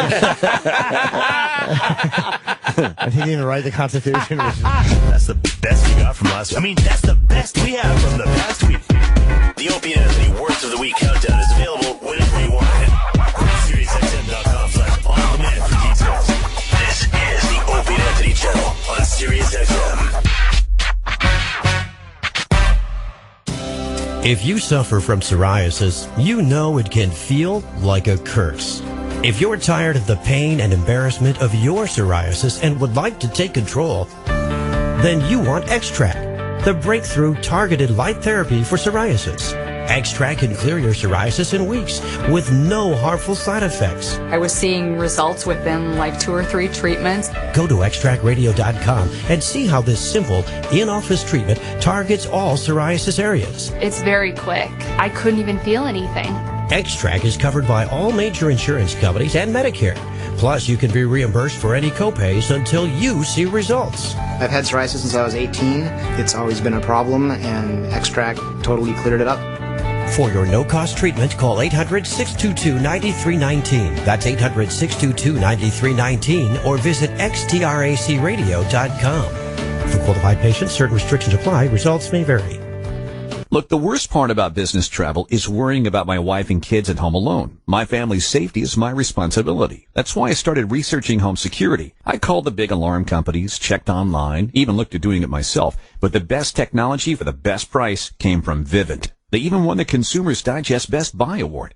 Yes, Vivint gives me a complete security system, but it does even more. Vivint's video technology is unreal. I can see what's going on in my home right from my smartphone, tablet, or computer. I can even lock the doors remotely if my kids forget. Best yet, I got Vivint's no equipment costs and free install deal. $1,200 worth of camera and security equipment at no charge. Vivint was the easy choice for my family's safety. Take control of your family's safety with Vivint. Order now for up to $1,200 in security equipment at no charge. Just pay as little as $99 for activation. Plus, call now and installation is free. Call 1-800-456-5935. That's 1-800-456-5935. 1-800-456-5935. Got a favorite photo you want to show off in your home or office? Now you can turn it into canvas wall art at canvasworld.com. Canvasworld.com will print your digital photographs on a handcrafted custom canvas any size you like. They combine the latest technology and environmentally friendly inks to produce canvas prints that are higher quality than ever available before. Brilliant in color and guaranteed for life. And they do it all at a fraction of the price you'll pay on other sites. Canvasworld.com makes it easy. Just upload your photo, choose a size, and you're done. They'll even digitally retouch your photo absolutely free. Place your order at canvasworld.com today and save 35% plus get free shipping when you enter promo code RADIO at checkout. Get big museum quality canvas prints plus big savings. Save 35% and get free shipping when you enter promo code RADIO at checkout. Order your canvas today at canvasworld.com. That's canvasworld.com. I'm Pam McKissick, CEO of Williams & Williams. You know, for us baby boomers, our home may be our most important financial asset. But to unlock its equity means we've got to sell it, and that can take as much as 200 days. Auction delivers a buyer in 30 days. So if you're one of more than 10,000 baby boomers retiring daily, or if you simply want to move on with your life, find out if auction is right for you. Call us at 1-800-982-1385 or go to williamsauction.com/works. like telling someone to fuck off? Fuck yeah. I like where this is going. Call the Opie and Anthony FU line. You can do anything. You can literally do anything you want. Say something. Do what you gotta do.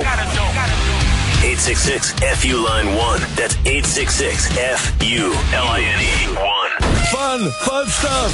That's genius. Amazing. I love it. It's the Opie and Anthony FU line. And if your call doesn't suck, it just might make it on the air. Fuck yeah. This is Friends of the Show. Friends of the Show.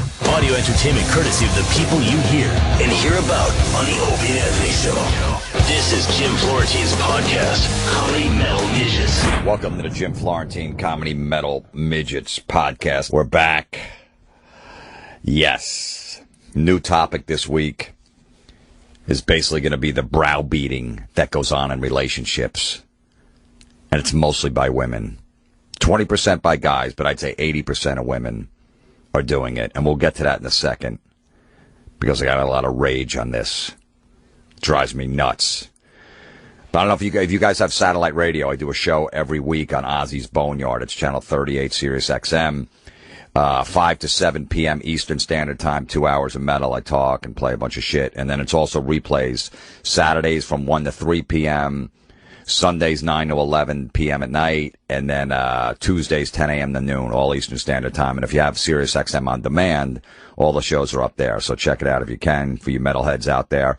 Joe in northeastern Maryland left me a message about browbeating, how his wife just browbeats him in the relationship and drives him nuts, and he can do nothing right no matter what, and she just bitches and complains and constantly just, treats him like a piece of shit. And I said, that's a great idea for a podcast because I am very in that world, not in my relationship, my personal relationship, because I wouldn't put up with that. I wouldn't marry somebody like that. I wouldn't be in a relationship with somebody like that. But I constantly see it all the time doing stand-up comedy. I've been doing the clubs for over 20 years now. Mostly couples go to the comedy club, people that are in relationships, that are dating or married. That's 90% of a comedy crowd. People that are, 5, 6 dates in, whatever, or, 3, 4 years dating or married, 15, 8, 3 years. And I constantly see the tension in relationships, especially with a couple beers, at the comedy club. The alcohol really brings the friggin' truth out, and there's just a lot of drama going on. And I could spot it from a mile away in every relationship. You just see the sour puss on the girl's face and the guy trying to have fun, and she's disgusted by everything he says. When you see that face, like a girl just drank a load of semen and it was kind of sour and it tasted bad, there's major problems in that relationship. And I see a lot of those faces. And look, it goes with the girls, the guys too. The girl just friggin' needs a lot of attention, is yelling out, screaming, causing a scene because because everyone's focused on the stage at the comic and not her. So she decides, hey, I need attention. And the guy's face is like, ugh. Again. And I see it on the guy's face too. So it's not all just women. I'd say 80%. And then there's 20%, of women that do that. And just, yeah, and it's funny because the girl will be yelling at me, you're not funny, or you'd say, tell a joke. That's not true. If I do something about a relationship, you're not, no, that doesn't happen to me. Shut up. And I just tell the guy in the audience, I go, sir, what are you doing? I go, I have a feeling this isn't the first night this has happened where she has caused a scene and you're disgusted. I could tell by the wear and tear on your face that you've gone through this a lot. Why? Why are you doing this? And then she's yelling back at me, yeah, all this shit. So then I'm like, sir, just look around the room. You see other couples here, right? You see them all around. Look, nobody else is doing this, okay? Most girls don't act like this. They really don't. You don't have to put up with this. You don't. Do you hate yourself that much that you're stuck in this relationship and you have to deal with this shit? You don't. Look at these other girls. They're sitting there behaved. If they didn't laugh at a joke, they just go, oh, no, I didn't like that one. Or the next one they might like. Whatever. They're just sitting there just paying attention, not causing a scene. You don't have to put up with this. Talk to her. Tell her, look, shut the fuck up. Oh, I don't want, and then she's yelling at me back, okay, tell a joke or whatever. And I'm just like, sir, Look at the bottom line. Look at your chick. She's not that hot. If she was a 10, I could understand. She's like a 7. All right, look at these other girls around here. There's a lot of fucking 8s and 9s and 10s in the crowd that are hotter and not doing this. And then it just ends badly. She gets dragged out. He leaves. She gives me the finger. Fuck you. I want my money back. And he's like, whatever, dude. Shakes his head, fucking puts his hand up in the air, and they walk out of the club. That's probably happened. It probably happens 6 times a year in my shows, easily. The same scenario, same everything, and then, or, the guy tries to crack a joke, I'll go, hey, work the crowd. I go, how long you married for? The guy's like, too long. This is the response back from the crowd. Ooh, boo, boo. You hear, asshole, jerk. Now let's flip that. I say to the couple, how long you married for? And the girl says, too long. Ha ha ha. Claps, applause breaks. Got a better laugh than anything in my set the whole night from all the girls in the crowd, because that's funny. Like when a girl says too long in your relationship, that's funny. Because it's a joke, but that's really funny because she was just making a joke. You see, she's married too long. But when the guy does it, he's an asshole. He's a jerk. Women followed a girl into the bathroom later. You don't have to he just embarrassed you in front of 300 people. I would never put up with that. I don't know how you do it. I wouldn't. You see what he did? Everybody in the room thinks that your marriage isn't good because what he said. All of that goes on. But with the girl, it's fucking hilarious. And I always call it out. I go, that's a double standard, and I'm not falling for it. You either laugh at both, or you're grown at both. It's the same thing, same double standard with the fat, you can make a fat guy joke. You could put a fat guy in a movie, a big slob with friggin', big man tits, jumping off of, a diving board and doing a belly flop in the pool, and everybody's laughing because it's funny. God forbid a fat girl. Oh, that's not funny. You do a fat joke towards a fat girl. Oh, that's mean. Fat guy, hilarious. I don't like it. It's not, don't laugh at either. Either laugh at both or don't laugh at either. I will throw this exception out there. The chick from Bridesmaids or whatever, Melissa McCarthy, is different. You see, that's what made that movie. Yes, and I did see it, and there was 6 good laughs in the movie. It's not a total chick flick if you didn't see it. I know I'll get shit for it, but anyway, she does a bunch of fat jokes, and they're fucking funny. She's like a fat guy in the fat girl role. And I guess this new movie she's got out, I'll go, my friend Bill Burr's in it, so I probably will see it, even though, Sandra Bullock, I'm not a fan or whatever, but this chick is funny, this Melissa McCarthy. You guys know who she is, the fat girl from the whatever sitcom it is. I don't watch it, but you know who I'm talking about. But anyway, she's the fat girl and makes fat jokes, and all of a sudden that's okay. So let's hope that happens. But let's go back in time and find out why we are at this position where the guy is just an idiot and the girl is smart.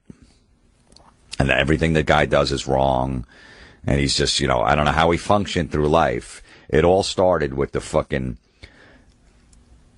in the kids, it all started with the commercials and the sitcoms where dad was the stupid guy and the wife and the kids were all smart, and whatever dad did, that's dad. Dad comes up, Dad, did you really do that in the garage? Did you put the garage door up backwards?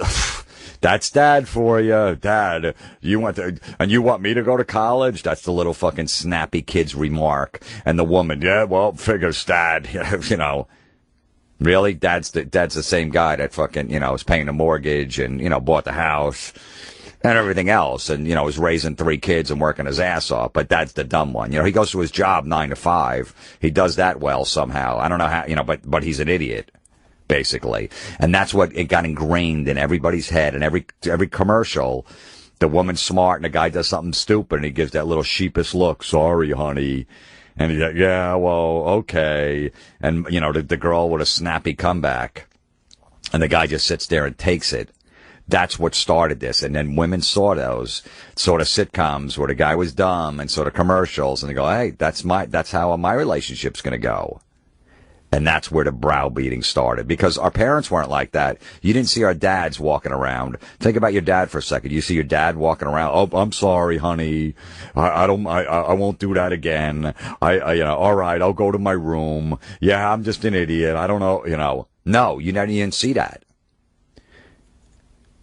Yeah, and the relationships were 100 times better, our parents, than what's going on now, because of that shit. They had respect for each other. And mom didn't do that to your dad. She didn't treat him like a piece of shit, like he's an idiot. Women always think that, like, a guy is just, without them, they can't do anything. It's funny because, without them, they're fucking retarded. It's funny, like, the guy will be like 34 years old, married 5 years, like, oh, I'll make the sandwich, I'll make your sandwich for work, because you don't even know how to work the toaster. Really? Before I met you at age 27, what do you think I did? You think I just I didn't eat?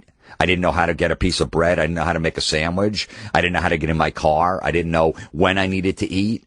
Did I just starve? Was I living on the street because I didn't know anything? Holy shit, how do I get on a plane? I need my wife here, because if not, I'm a fucking idiot. Now, somehow they survived without you. Just remember that. He doesn't know. He doesn't even know how to wash the dishes. Really? Oh, yeah, because I never washed a dish in my life. I know. I don't even know. I just threw them out. Before I met you, as soon as I ate off a plate, a plate, I just threw it in the garbage. And the silverware, too, because I don't know how to do dishes. It was amazing. I mean, I spent like fucking $50,000 in silverware and dishes. Thank God I met you, because I would have no idea. I didn't know you put the water on and you scrub it a little and it gets clean. Holy shit. Thanks that I married you, because if not, I don't know, I'd be broke. And that's where it all started. I love it when a guy shits on a woman in a commercial. Just and that commercial's never on for more than like 3 months, because, the people didn't respond to it because they're used to the girl shitting on the guy. So when the guy does it, oh, no, that's not that funny. That's a little mean. What a disaster. And this is what's going on in relationships. There's if you have some self-respect for yourself. If your wife is just bothering you and you do everything wrong and you're an idiot and she makes a face, you try to crack a joke, she makes a face every time. Everything you say, she's like, yeah, no, please. He doesn't know what he's talking about. In front of everybody, does all that shit. Just tell her, hey, look, I'm not fucking putting up with this anymore. That's all you got to say. Just like, look, I'm not living the rest of my life like this, with this tension that you got a problem with everything I do. Because when you met me, you didn't have a problem. It's funny because, what happens in relationships is women, when they're dating a guy that's boring. He's got a good job, he's a good dude or whatever, but he's just not that exciting. And women, they need excitement, right? So then they break up. She breaks up with that guy, or the guy breaks up with her. And she's like, I need something different. And she goes to the local bar, and she sees some guy at the corner of the bar causing a scene. He's fucking drinking shots. He's cursing. He's yelling. He's putting like fucking Leonard Skinner on the jukebox and singing at the top of his lungs. Hey, do another shot here. Putting his arm around everybody, having a blast. A fucking guy's guy. He's sweating. He's wearing the fucking Judas Priest shirt and camouflage shorts. Doesn't care. He comes over to you. Hey, do a shot, honey. Oh, I don't know. What is it? Don't worry about it. Just do it. I'm just kind of intrigued by that. Like, wow, this guy's fun. My last boyfriend would never do this. He didn't want to hang out in the bar. Maybe he had a glass of wine and then we had to go home. So she's intrigued by that. Next thing I know, she's hanging out with him. He's got his arm around it. They're singing songs at the jukebox. She's hammered. She's doing shots. She never did, drinking whiskey. She never did that before, because the last boyfriend, oh no, he'd only let me drink my friggin' my specialty beers. He only wanted the fucking wheat pumpkin special edition shit. Gets the number. They start dating. Right, the next day he calls. He stays over a house that night because he's hammered. She goes, I don't want you to drive. And he sleeps on the couch, whatever. He wakes up in the same clothes. Hey, let's go to Atlantic City. There's a party bus going down. Me and my buddies. Jump on. Let's go. I don't know. Just go. Really? You don't, when are you coming back? I don't know. You don't even know? No, we're just going to go down there and fucking go gamble and drink, and we'll go see a concert or whatever. Just jump on the bus. Call a couple girlfriends. Let's go. Yeah, but I don't know if I'm going to be back tonight or tomorrow. Who gives a shit? Tomorrow's Sunday. You got the whole day off. Who cares if we get back late tonight or tomorrow? All right. And she's like, oh my God, this guy doesn't even make plans. He just doesn't even give a shit. This is kind of exciting. You know, the last guy, my last boyfriend, he didn't map out everything and fucking, you know, we're going here at this time and here and here. And I didn't like being structured like that. I like living like this. This is fun. Jumps on the bus. They go down to Atlantic City, have a blast. They get hammered again 2 days in a row. He doesn't even change his clothes, right? She's like, what about you're out? Nah, I'll just wear the same thing. You got any deodorant I can throw on? Yeah, but it's women. All right, fuck it. I don't care. I'm going to hang around my buddies. I don't give a shit if I smell. Wears the same outfit the next day. Gets on the bus. They have a blast. She gets home Sunday afternoon, calls all her girlfriends. Oh my God, I met this guy. He's wild. He's fun. I don't know. I never did something like that before. It was really exciting. He just didn't even give a shit. He just said, and we just had a blast. We didn't even know where we were going to eat. We didn't make dinner reservations. You know, I didn't know what beer I was drinking. I didn't know it was fun. He wore the same outfit 2 days in a row. He slept over my house. He's like, I don't give a shit. And he bought this, and he wore it again. He didn't even care. We went to a nice restaurant at one point, and he just in his camouflage shorts and a Judas Priest concert T-shirt. And he's like, whatever. I don't give a shit if people looking at me. And I like that. Oh my God. I think I really like this guy. Cut to 3 years later. They're married. They go into their friend's barbecue. And what is she doing? She's laying out an outfit for him on his bed for him to wear. This is 3 years later. He walks in. He's like, what's this? Oh, you know what? I picked out an outfit for you to wear at a barbecue. So, you know, I think this will be good. What? This is what? Fucking khakis and a polo shirt? What the fuck is this? What's going on with this? Yeah, you know those shoes that you bought for the party? You know, for that the wedding we went to? Those would go good with this. With the khakis and the, you know, and the polo shirt. Yeah, but I don't wear this shit. I wear it like once a year if I have to go to like an office party or something, or, you know. Yeah, I know, but it's just, I think that this will be good for the party because, you know, Nick and Lisa's, you know, their company, all the people from the company are going to be there, and they work for like this really, you know, upscale company, and all of her friends are going to be there. So they're probably going to be, you know, dressed similar. He's like, yeah, but you know, I've known Nick and Lisa my whole life, and a bunch of their other friends are going to be there. I'm going to know a lot of people there. And, you know, I'm going to wear what I usually wear, like a camouflage shorts, and I probably won't wear a concert T-shirt, but I'll wear another T-shirt because that's what I'm comfortable in. Yeah, but I know, but I don't want her office people looking at you all weird because they're going to be dressed like that. I don't give, what the fuck do I care? Yeah, but I care. Yeah, but I don't. I want to be comfortable. I'm going to my friend's barbecue in his backyard. It's fucking July. I'm not wearing khakis. I never wear this shit, and I'm not going to wear it now. I want to be comfortable. Did you hear that? This is what I always wear on the weekends. All right, I work my ass off during the week. I'm going to wear camouflage shorts and a T-shirt. That's what it's going to be fucking hot out, and that's what I'm wearing. Yeah, but everybody else, I bet you all of her people from her office are going to be dressed like this, and I don't want people looking at you and talking behind your back.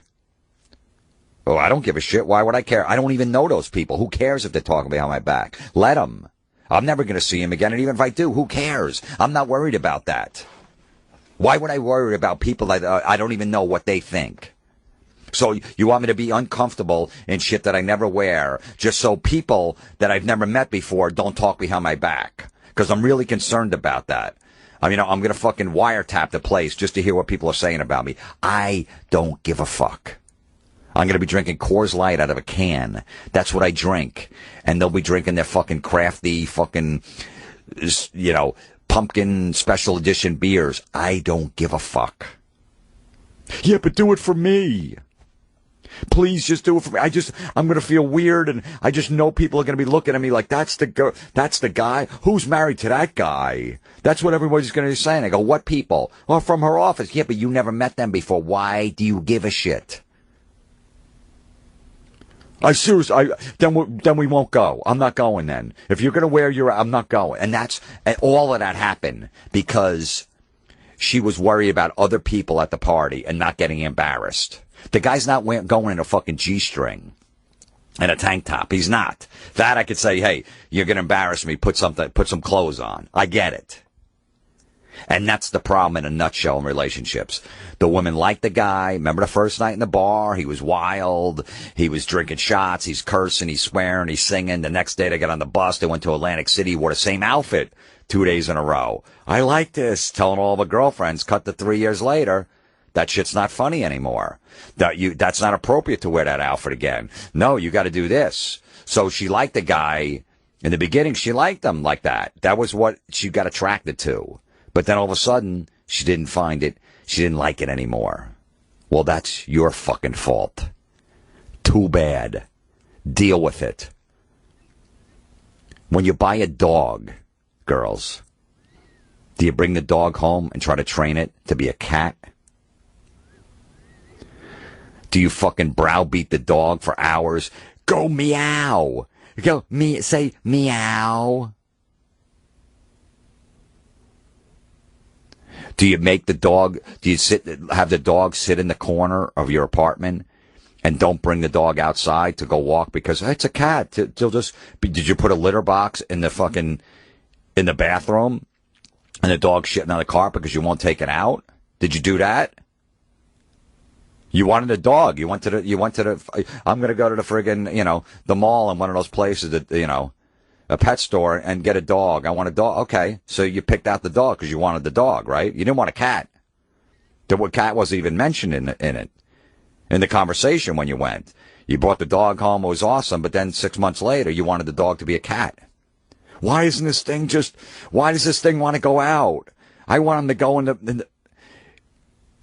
the litter box in the bathroom. He won't say meow. That's it in a nutshell. You wanted a dog, the dog's always going to act like a dog, always going to be a dog. You want a cat, then go get a fucking cat.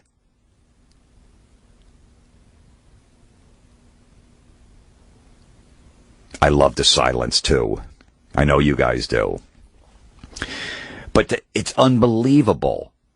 Listen, if you're in a relationship, and if you're in a relationship, this is for the girls, too, with the guys doing it, and your significant other, goes through your phone when you come home and check in to make sure you're not doing anything, get out of the relationship. It's over. Your relationship is over. If they're snooping around, looking at everything, who's on Facebook, who's this, all this, well, who's that? I don't even know her. Just, when are you going to come back? Well, where did you go? And how long were you there for? And then where did you go now? Get out of the relationship. It's over. Seriously, if you're going through text messages and phone calls and looking at their phone and where they were, going through their computer to see what sites they're on, your relationship is over. Why are you with that person? You don't trust them, obviously, right? Obviously, if you're going through their phone and looking at their computer, you don't trust them. So why are you in that relationship? What exactly are you looking for? When you go through their phone, when they get home, whether it's the girl or the guy, what are you looking for? You're looking for to see if she contacted somebody else, a guy or an ex-boyfriend or something? Well, obviously you don't trust her if you're looking through her phone, so just get out of the relationship. Find somebody you trust. In a nutshell, it's that fucking easy. If you think all of that stuff's going on behind your back, you're not crazy and not jealous, get out. If you really think that person's going to do that to you, why would you want to be with that person? Why? Look at a good relationship. Just think for a second. Someone that's been with some of your friends or your brother or sister or someone that's married 20, 25 years. Maybe high school sweethearts in a great relationship, right? Think everybody knows a few of them. Go ask them if they're going to each other's phones when they come home. Ask them if they're looking at Facebook pages and have their passwords just to see what's going on and snooping. Ask them. Ask them if when the guy goes to the bar and does his wife go, hey, send me a picture. I want to make sure you're there. Ask them if that goes on. And you know what? 100% of the time, they're going to say no. Well, no, I don't give a shit. I don't even go through my own phone. No, I mean, why would I do that? I'm not going to go through her phone. Exactly. Did she look at you like, no, I mean, no, she has her computer. I got mine. Why would she go through mine? She has her own. Exactly. You trust your wife being out? Yeah, she went out with the girlfriends. I stayed home and watched the game. It was cool, you know. No, she likes... You didn't ask her to send a picture from the bar she's at to make sure she's actually there? What the fuck? No. I can't even get pictures to my phone. I don't give a shit. No, why would I do... For what? You didn't text her like 75 times? Every place that she went next, you know, well, how long are you going to be there for? All right, well, text me when you're leaving there, and text me when you get to the next bar, and how long, who are you hanging out with there? And is there any girls there? Is there any good-looking guys there? I bet you there is. That's why'd you stay there that long? Or when are you coming home? See, you're having fun without me, aren't you? How come we never go out? Did you send any of those texts out? No. I just said, have a good night. If you need a ride home and everybody's drunk, I'll come pick you up. That's the only thing I said, or I sent a text. Have fun, honey. Hope you I love you. That was it. Isn't that weird? Isn't that weird that relationships that work, none of that shit goes on. None of that drama. None. And they're happy and they've been together and they trust each other and that's it. That's a fucking normal relationship. Not, I don't want to piss her off. Look, I don't need the aggravation when I get home. Look, your wife doesn't want you to go to a strip club. I get it. You know what? She goes, hey, I don't feel comfortable you being in there. You know what? You got to go, all right, honey, I respect your decision. You got like a hot girlfriend, just a friend that she's a little jealous of. And she's like, look, I really don't want you going out with her. We'll see her at some, functions or whatever, parties, but I don't want you going to meet her for lunch. You know what? You got to go, all right, honey, I don't want to, fuck up our marriage. I get it. I understand that. If she was, same thing, she was on the other foot where, she had a good-looking ex-guy friend, you might be a little jealous. I get it. So, everyone's going to have a little jealousy in them. I don't feel comfortable when you guys go out. All right, no problem. You got to meet them halfway. That's part of your marriage. That's part of the commitment. But other than that, she looks through my phone when I get home. I got to be careful. Careful of what? Tell her, hey, fuck off. Fuck off. This is my phone. I don't go through your phone. I don't give a shit. What are you trying to find when you're snooping around? Seriously. There's a question out there to the men and the women. What are you trying? So you're hoping you find something that you catch them. Is that what you're doing? Is that what you hope? What's your ultimate goal by snooping? To go, see, I told you were talking to her and you said you weren't. Is that so now what did you prove? So where does it go from here? It's a fucking nightmare. It's unbelievable what's going on. I'm telling you, man, you get in a relationship with somebody, you go, look, this is what I like, and I'm probably going to like it the rest of my life. So, all right, look, if you're doing drugs and shit like that, I get it. Don't even get in that relationship. But if you, a big sports fan, you like watching sports a lot, and you know that going in, don't be mad at the guy fucking 5 years later on a Tuesday night and a Thursday night and a Sunday when he's watching like basketball and baseball and football. What'd you think was going to happen? You think the 28 years he lived before he met you, that he watched sports, he was a big sports nut, and that was his fucking passion, and that was his stress relief after working his ass off and working his job to sit down and watch a fucking game? You think all of a sudden, since he met you, that now he's not supposed to like that anymore? That stress outlet's not supposed to be there anymore? Are you fucking kidding me? You think you're that important? You think you're that he all of a sudden, you watch sports too much. Yeah, but that's what I like doing. I don't go to bars. I don't fucking go to Vegas with my friends. I don't hang out in nightclubs. I don't get a bottle service at a table and wear a fucking button down like those douchebags. Hey, you want to come over, girls? And they're fucking dancing. The goofy white guy with his hand in the air like, yeah, hey, yo. I'm not that guy. I'm not interested. I don't hang out in strip clubs. I don't do any of that. I don't fucking gamble. I don't go to the racetrack. I don't go to casinos. I don't blow any of my money, but I like watching a game on a Tuesday night. To me, that's what I like doing. It makes me happy. Yeah, but my show's on, American Idol, and we should watch it together. Yeah, but I don't. The fuck. I'm 34 years old. I don't watch fucking shows that, you know, my 12-year-old niece watches. Yeah, but if we could just watch it together. Don't ever make your significant other go to a place they don't want to be. That is my fucking that is the main point I can make in this podcast. Don't ever do that, because it just builds up resentment. They don't want to be there, and then eventually they act out. Whether they fucking have an affair or they blow up at you, fucking physical violence, you know, verbal, whatever. Just that's when that shit starts. My wife's a big country fan, loves country shows. I'll go to a country show with her, and I'm not going because, all right, I better just do it. I don't mind going. I'm not a big country fan, but I don't mind going. It's a 2-3 hour show from 8 to 11 at night. No big deal. I like live music. At least they play their instruments. They all play. They actually sing, unlike any fucking hip hop or fucking dance pop act that's all played by tapes and just fucking run around lip sync. I don't want to see that. I will never go to something like that. But live music, I'll go see. So I'll go to and then what I do, since I'm like, all right, I'll go. What the hell? I don't really know I know one song or whatever. She has a good time. That's fine. I don't sit there and mope. I don't fucking go, this sucks. This fucking blows. This song blows. I don't sit there and fucking like a lump on a log and just bitch all night. I know what I'm getting into. I'm like, hey, you know what? 2-3 hours out of my life, no big deal. Makes her happy. All right. A lot of her friends aren't country fans, so she doesn't have 10 other people she can go with. But in return, I don't go, yeah, well, you better go to Ozfest with me then. You better go to Mayhem Fest with Five Finger Death Punch, Rob Zombie, and Hatebreed, because I went to that country show. Don't fucking drag them there. They don't want to be there. I don't drag my wife to those shows. I know she's not going to have a good time. It's loud. It's fucking hot. A bunch of angry white guys fucking sweating.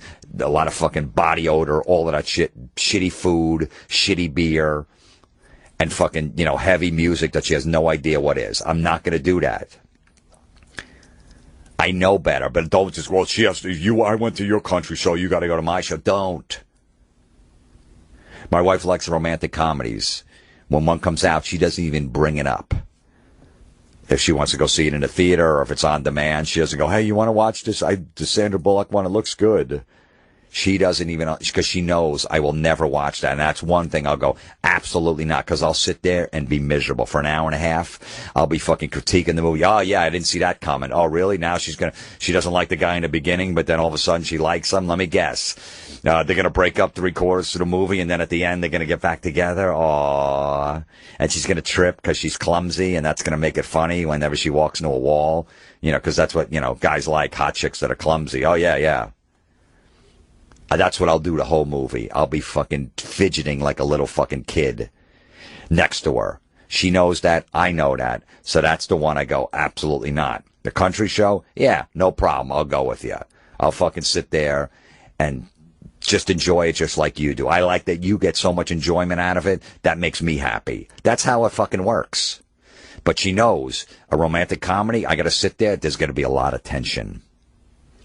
She went to a Broadway show with her family 6 months ago. She goes, I didn't even ask if you wanted a ticket. I go, good.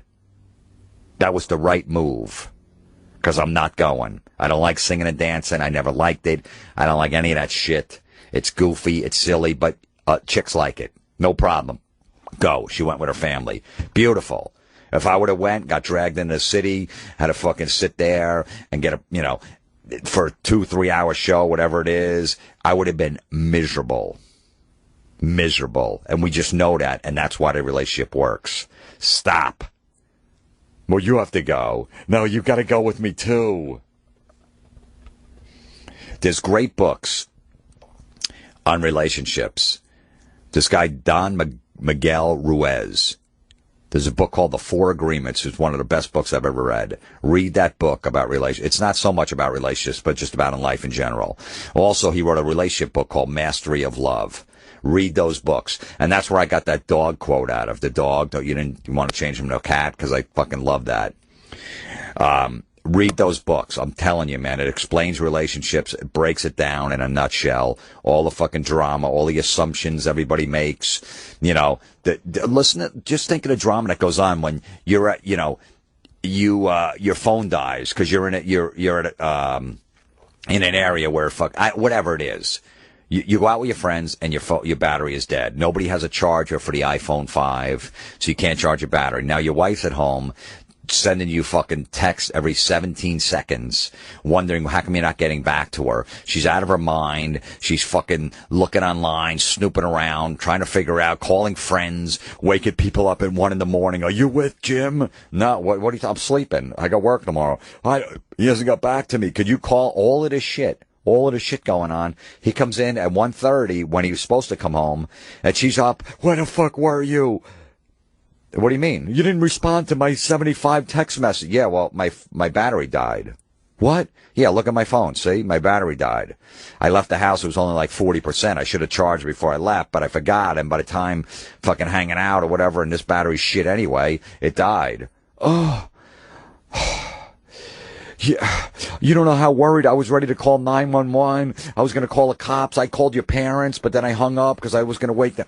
All of that drama for that shit.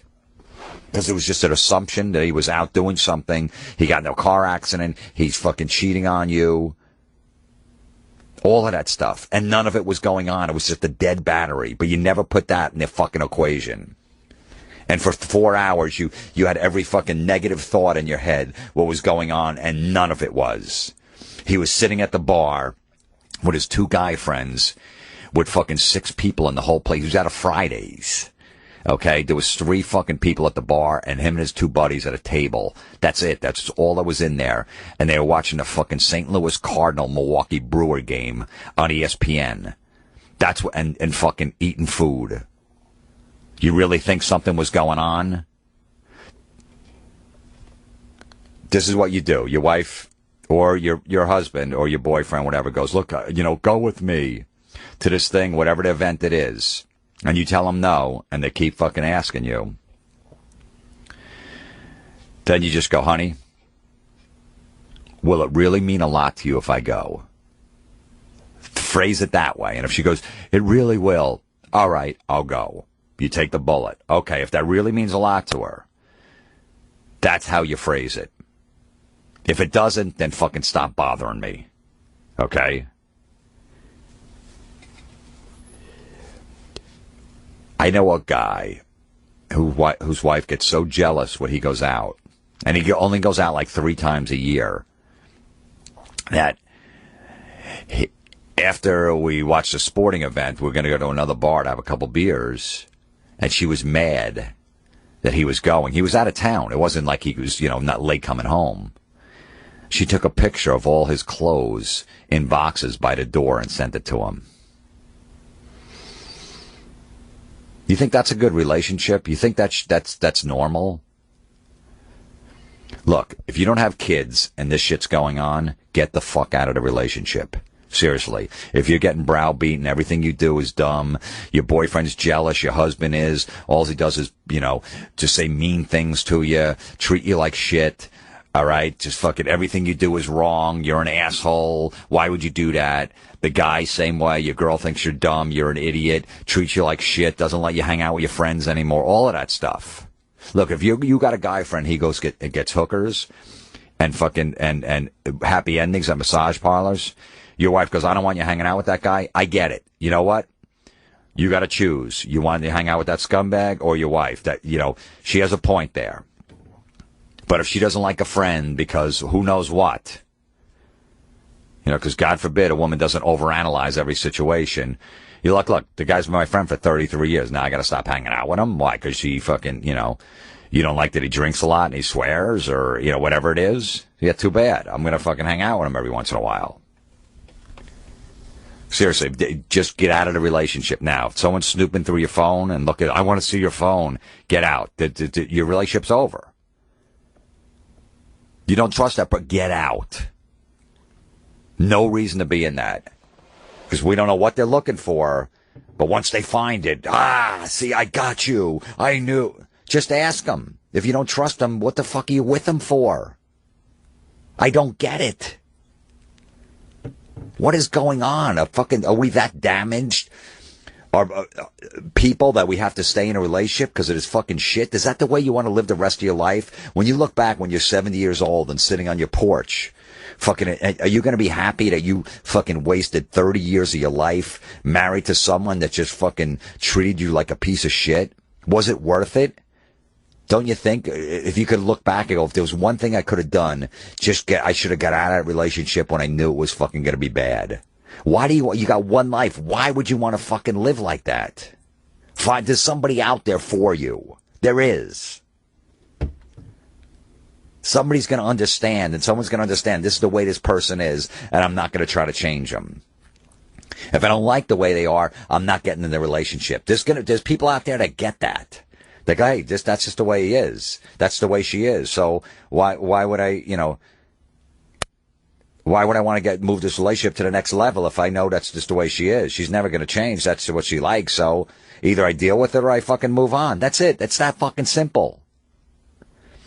Especially if you don't have kids. If you don't have kids with this person, get the fuck out. Who cares? Well, we got a nice place. We got a good condo and I really like. So what? So what? Find your own apartment. Move on with your life. In a fucking year or two, when that shit's over and you get over the fucking, the breakup of the relationship and you find somebody new, you're gonna look back, oh, I can't believe I dealt with that shit for that long. That's what you're gonna be thinking. It's gonna suck for a while, but then all of a sudden you get like, damn, this is the way life should be. This is the way to fucking live life. Everything in your life's gonna be better. God. Your significant other is not that stupid, all right? Stop thinking they are. That's your fucking issue. That's your problem. Maybe you got issues with your daddy, and daddy did that. I don't know what's going on, but stop fucking, all right? He's not that dumb.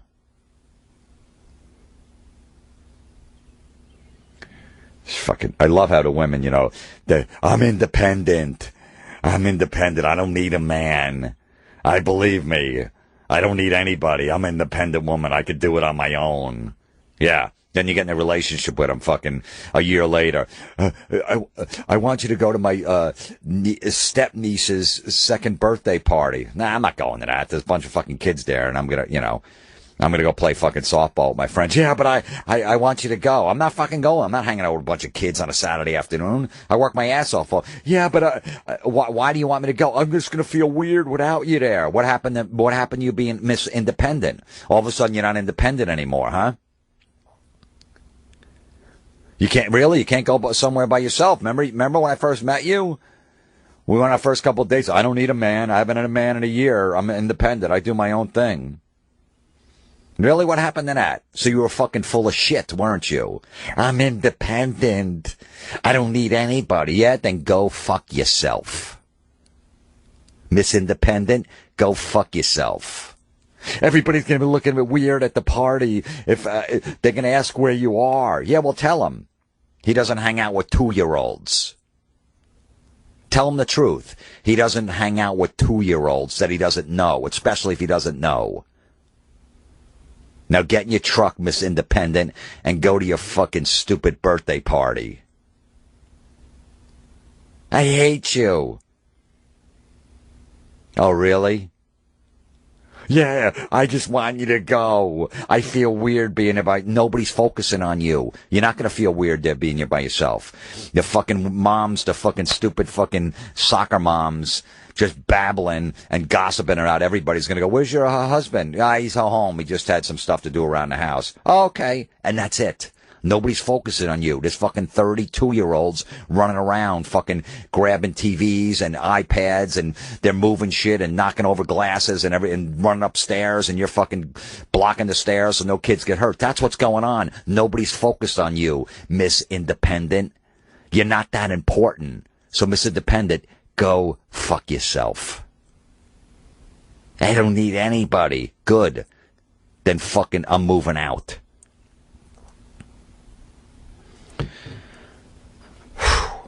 All right. I'm done. I hope that helps somebody here somehow with my fucking dumb, stupid logic. But in some weird way, it's going to make some sense to some people. The rest are going to go, the fuck is wrong with him? Which I like too. All right. I'm running out of prank calls, so I only got a few more weeks of these, but we always end the podcast with a prank call. This is off of One of the Crank Angus calls I did back in the day for Comedy Central. And this is ridiculous. Just like this podcast. This call. It's called, where the fuck is it? Special Ed, Slow or Special People. And this is not looped. This is a real call. This happened. There was no editing done at all. This is how many times I said the same phrase over and over to this guy. So, we'll see you next week. And Miss Independent, I'm independent. I don't need anyone. Yes, you do. Yes, you do. You're full of shit. You need a lot of people around you because you're insecure and you overanalyze everything and you just make a fucking everything is a problem because you overanalyze it. Just fucking live your life. Remember when you just got on that bus and went to Atlantic City the next day on a whim and didn't have any plans, didn't even know if you're coming back that night? And look what happened. You had a fucking good time. It was one of the best times you ever had. Remember calling all your girlfriends when you got home? Oh my God, you're never going to believe my day. Remember that?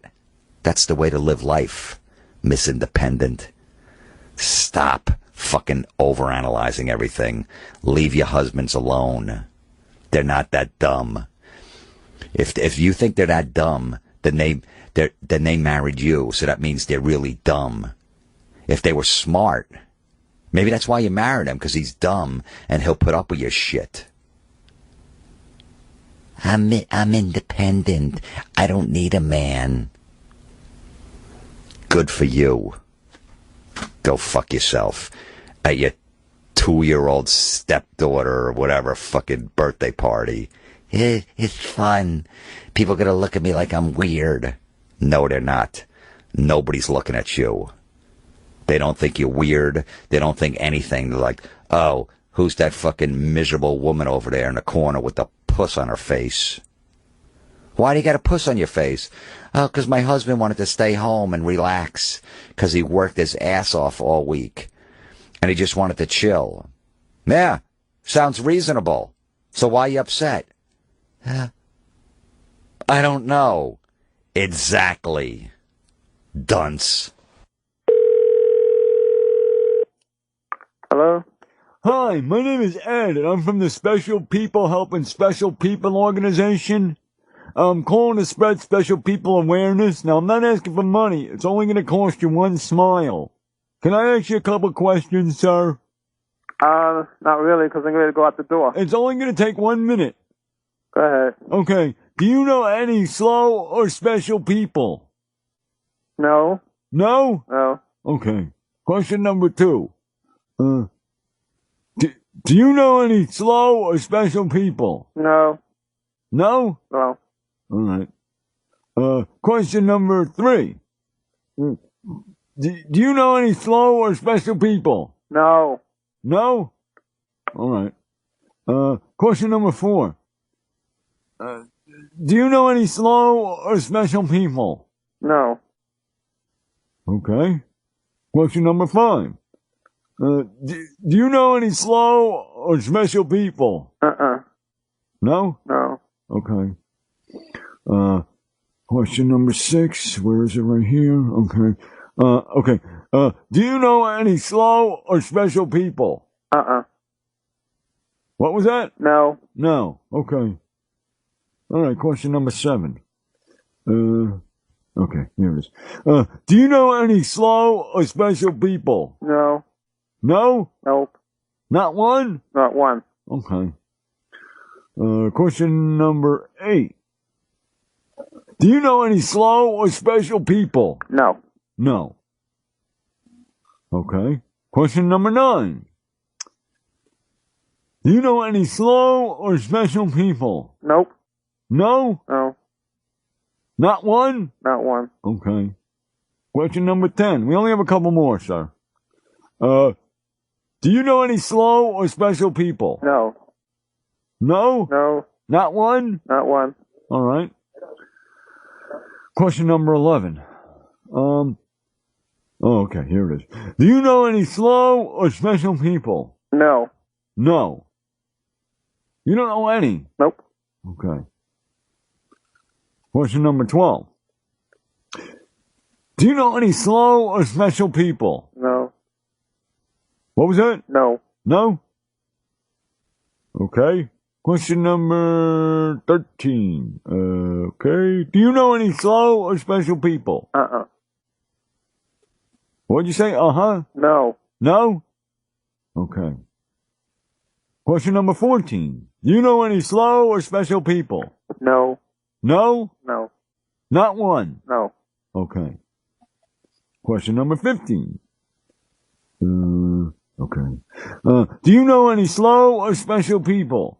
No. No? No. Not one? Not one. Okay. Question number 16. Do you know any slow or special people? No. No? No. Not one? Not one. Man. All right. 17. Okay. Do you know any slow or special people? No. No? No. You don't know any? No. Not one? Okay. Question number 18. Do you know any slow or special people? No. No? No. Not one? Not one. Okay. Question number 19. Do you know any slow or special people? No. No? No. Not one? Not one. All right. Question number 20. Do you know any slow or special people? No. No? No. Not one? Not one. Okay. Question number 21. Do you know any... No, come on. This is enough with this, all right? I gotta go. Bye. Sir, I'm just asking you a question. I'm asking you one question. Yeah, you've just experienced Jim Florentine's podcast, Comedy Metal Midgets, on Friends of the Show. Find more at riotcast.com. For tour dates and booking info, go to jimflorentine.com. This is the Opie and Anthony Channel on SiriusXM. It's not just funny. Well, all right, maybe it is. I don't mind men who kiss and tell. I need all the publicity I can get. I think it's fun. You know what's great about senility? I said, what's that, Grandpa? He said, you can hide your own Easter eggs. But the thing, what are the problem? Let it all out. Let it all out. Don't worry, I'll explain the jokes if I have to. Laugh USA. She was so big, she could only play Seek. Laugh USA, SiriusXM 98. Comedy, MMA, psychedelia. Fuck yeah. 100%. Guaranteed. Are you experienced? That's a mind fucking half right there. The Joe Rogan Experience. This week, myth debunker Mick West. People will take the fact that you're explaining where they were wrong as being you telling them they are stupid. Well, you don't realize how stupid people are until you run into stupid people. The Joe Rogan Experience. Today at noon Eastern, 9 a.m. Pacific on the Opie and Anthony Show. At Skechers, we know guys like to look good. But a big part of looking good is feeling comfortable and relaxed. That's why Skechers made new Relax Fit shoes and sneakers. They feature today's latest styles and quality leathers, so they look great. Plus, they're super relaxing with Skechers memory foam that feels amazing from the first time you put them on. And here to talk about new Relax Fit shoes and sneakers is a guy who's made a living staying cool under pressure. Legendary Hall of Fame quarterback, Joe Montana. So tell us a little bit about these shoes, Joe. Being an ex-quarterback, I know the importance of staying cool and relaxed. That's why I wear new Relax Fit shoes by Skechers. They've got a roomy toe area for extra comfort and a soft memory foam insole. So there you have it from Joe Montana himself. Check out the entire line of Relax Fit shoes and sneakers featuring Skechers memory foam. Whether you're at home, work, or play, you'll find the style that's perfect for any occasion. They'll keep you comfortable, relaxed, and looking good. Just like Joe Cool. Skechers Relax Fit shoes and sneakers. Joe? They keep you relaxed in any situation. From the producer of Pumping Iron and narrator Mickey Rourke comes a gripping story about the world's most controversial sport. We're the meatheads. We're the idiots. We're able to do something that 99% of the people on the earth can do. Myself as a bodybuilder should be someone constantly striving to be 1% better every day. Beyond the misconceptions, they push the limits of the human body to become the next Mr. Olympia. People don't respect it. Oh, I can do that with steroids. No, you couldn't. You couldn't do what I do. Generation Iron. In theaters September 20th. Rated PG-13. May be inappropriate for children under 13. Hi, this is Bob Diener, president of GetARoom.com. Going to watch your favorite team play and looking for hotel rooms? We've negotiated some great deals all over the country. Book the Deluxe Whitehall Hotel in Chicago from $139 a night. The Capitol Skyline in D.C. from $90 a night. The Days Broadway in New York from $119 a night. The Warwick Seattle from $129. The Miami Beach Paradise from $59. Go to GetARoom.com. GetARoom.com. Are tax problems affecting you and your business cash flow? Stop the madness of bank levies and garnishments. Act now. Call Strategic Tax Lawyers at 1-877-665-9800 for a team of experienced tax attorneys that will protect you against bank levies, garnished wages, and asset seizures. Don't take this burden on by yourself or hire a tax relief company. Strategic Tax Lawyers is a law firm that is led by a former IRS tax attorney that has won one case after another for the IRS. Now they can win for you. Win with a law firm that is seen the IRS's own playbook for over 8 years. It makes great sense. Call Strategic Tax Lawyers right now at 1-877-665-9800 or visit mytaxattorney.com. Strategic Tax Lawyers can settle your tax debt, stop IRS collection efforts, and may save you thousands or even millions of dollars. Call Strategic Tax Lawyers right now at 1-877-665-9800 or visit mytaxattorney.com. That's mytaxattorney.com. This message has been brought to you by Attorney Jeffrey Jacobs. Are you tired of bleaching your teeth for $40, $50, or $60 only to find them getting yellow after 4 weeks again? That's because bleaching your teeth only changes the stains from yellow to clear, causing your teeth a lot of sensitivity. Introducing Power Swabs, the only whitening system that actually removes the stains off of your teeth, so they stay whiter longer. Unlike normal bleach whiteners, Power Swabs works on all surfaces. Call for your risk-free supply today. Dial 800-891-3275. Clinically proven to make your smile whiter in 5 minutes. 1-800-891-3275. This is the Opie Anthony Channel on Sirius XM. Another exclusive Sirius XM subscriber event. Metallica live from Harlem's world-famous Apollo Theater in New York. Next week, more chances to win your way in. But no matter what, you can hear the concert live and only on Sirius XM, as we'll be launching the exclusive mandatory Metallica channel on Channel 111. Never before, never again. Metallica live, September 21st at the Apollo. An event so big, it could only come from Sirius XM. This Tuesday, my club has been cut in half. The Sons of Anarchy are back. No. And the final fight for power begins. Would play Clay would do anything to stay alive. Sons of Anarchy premieres Tuesday at 10, only on FX. Summertime is sunglasses time. Check out the great selection of sunglasses and sunglass readers from readingglasses.com. Great brands like Ray-Ban, Maui Jim, Persol, and Kate Spade. All at great prices with free shipping. Summertime. It's readingglasses.com time. I want my company's network to be safe.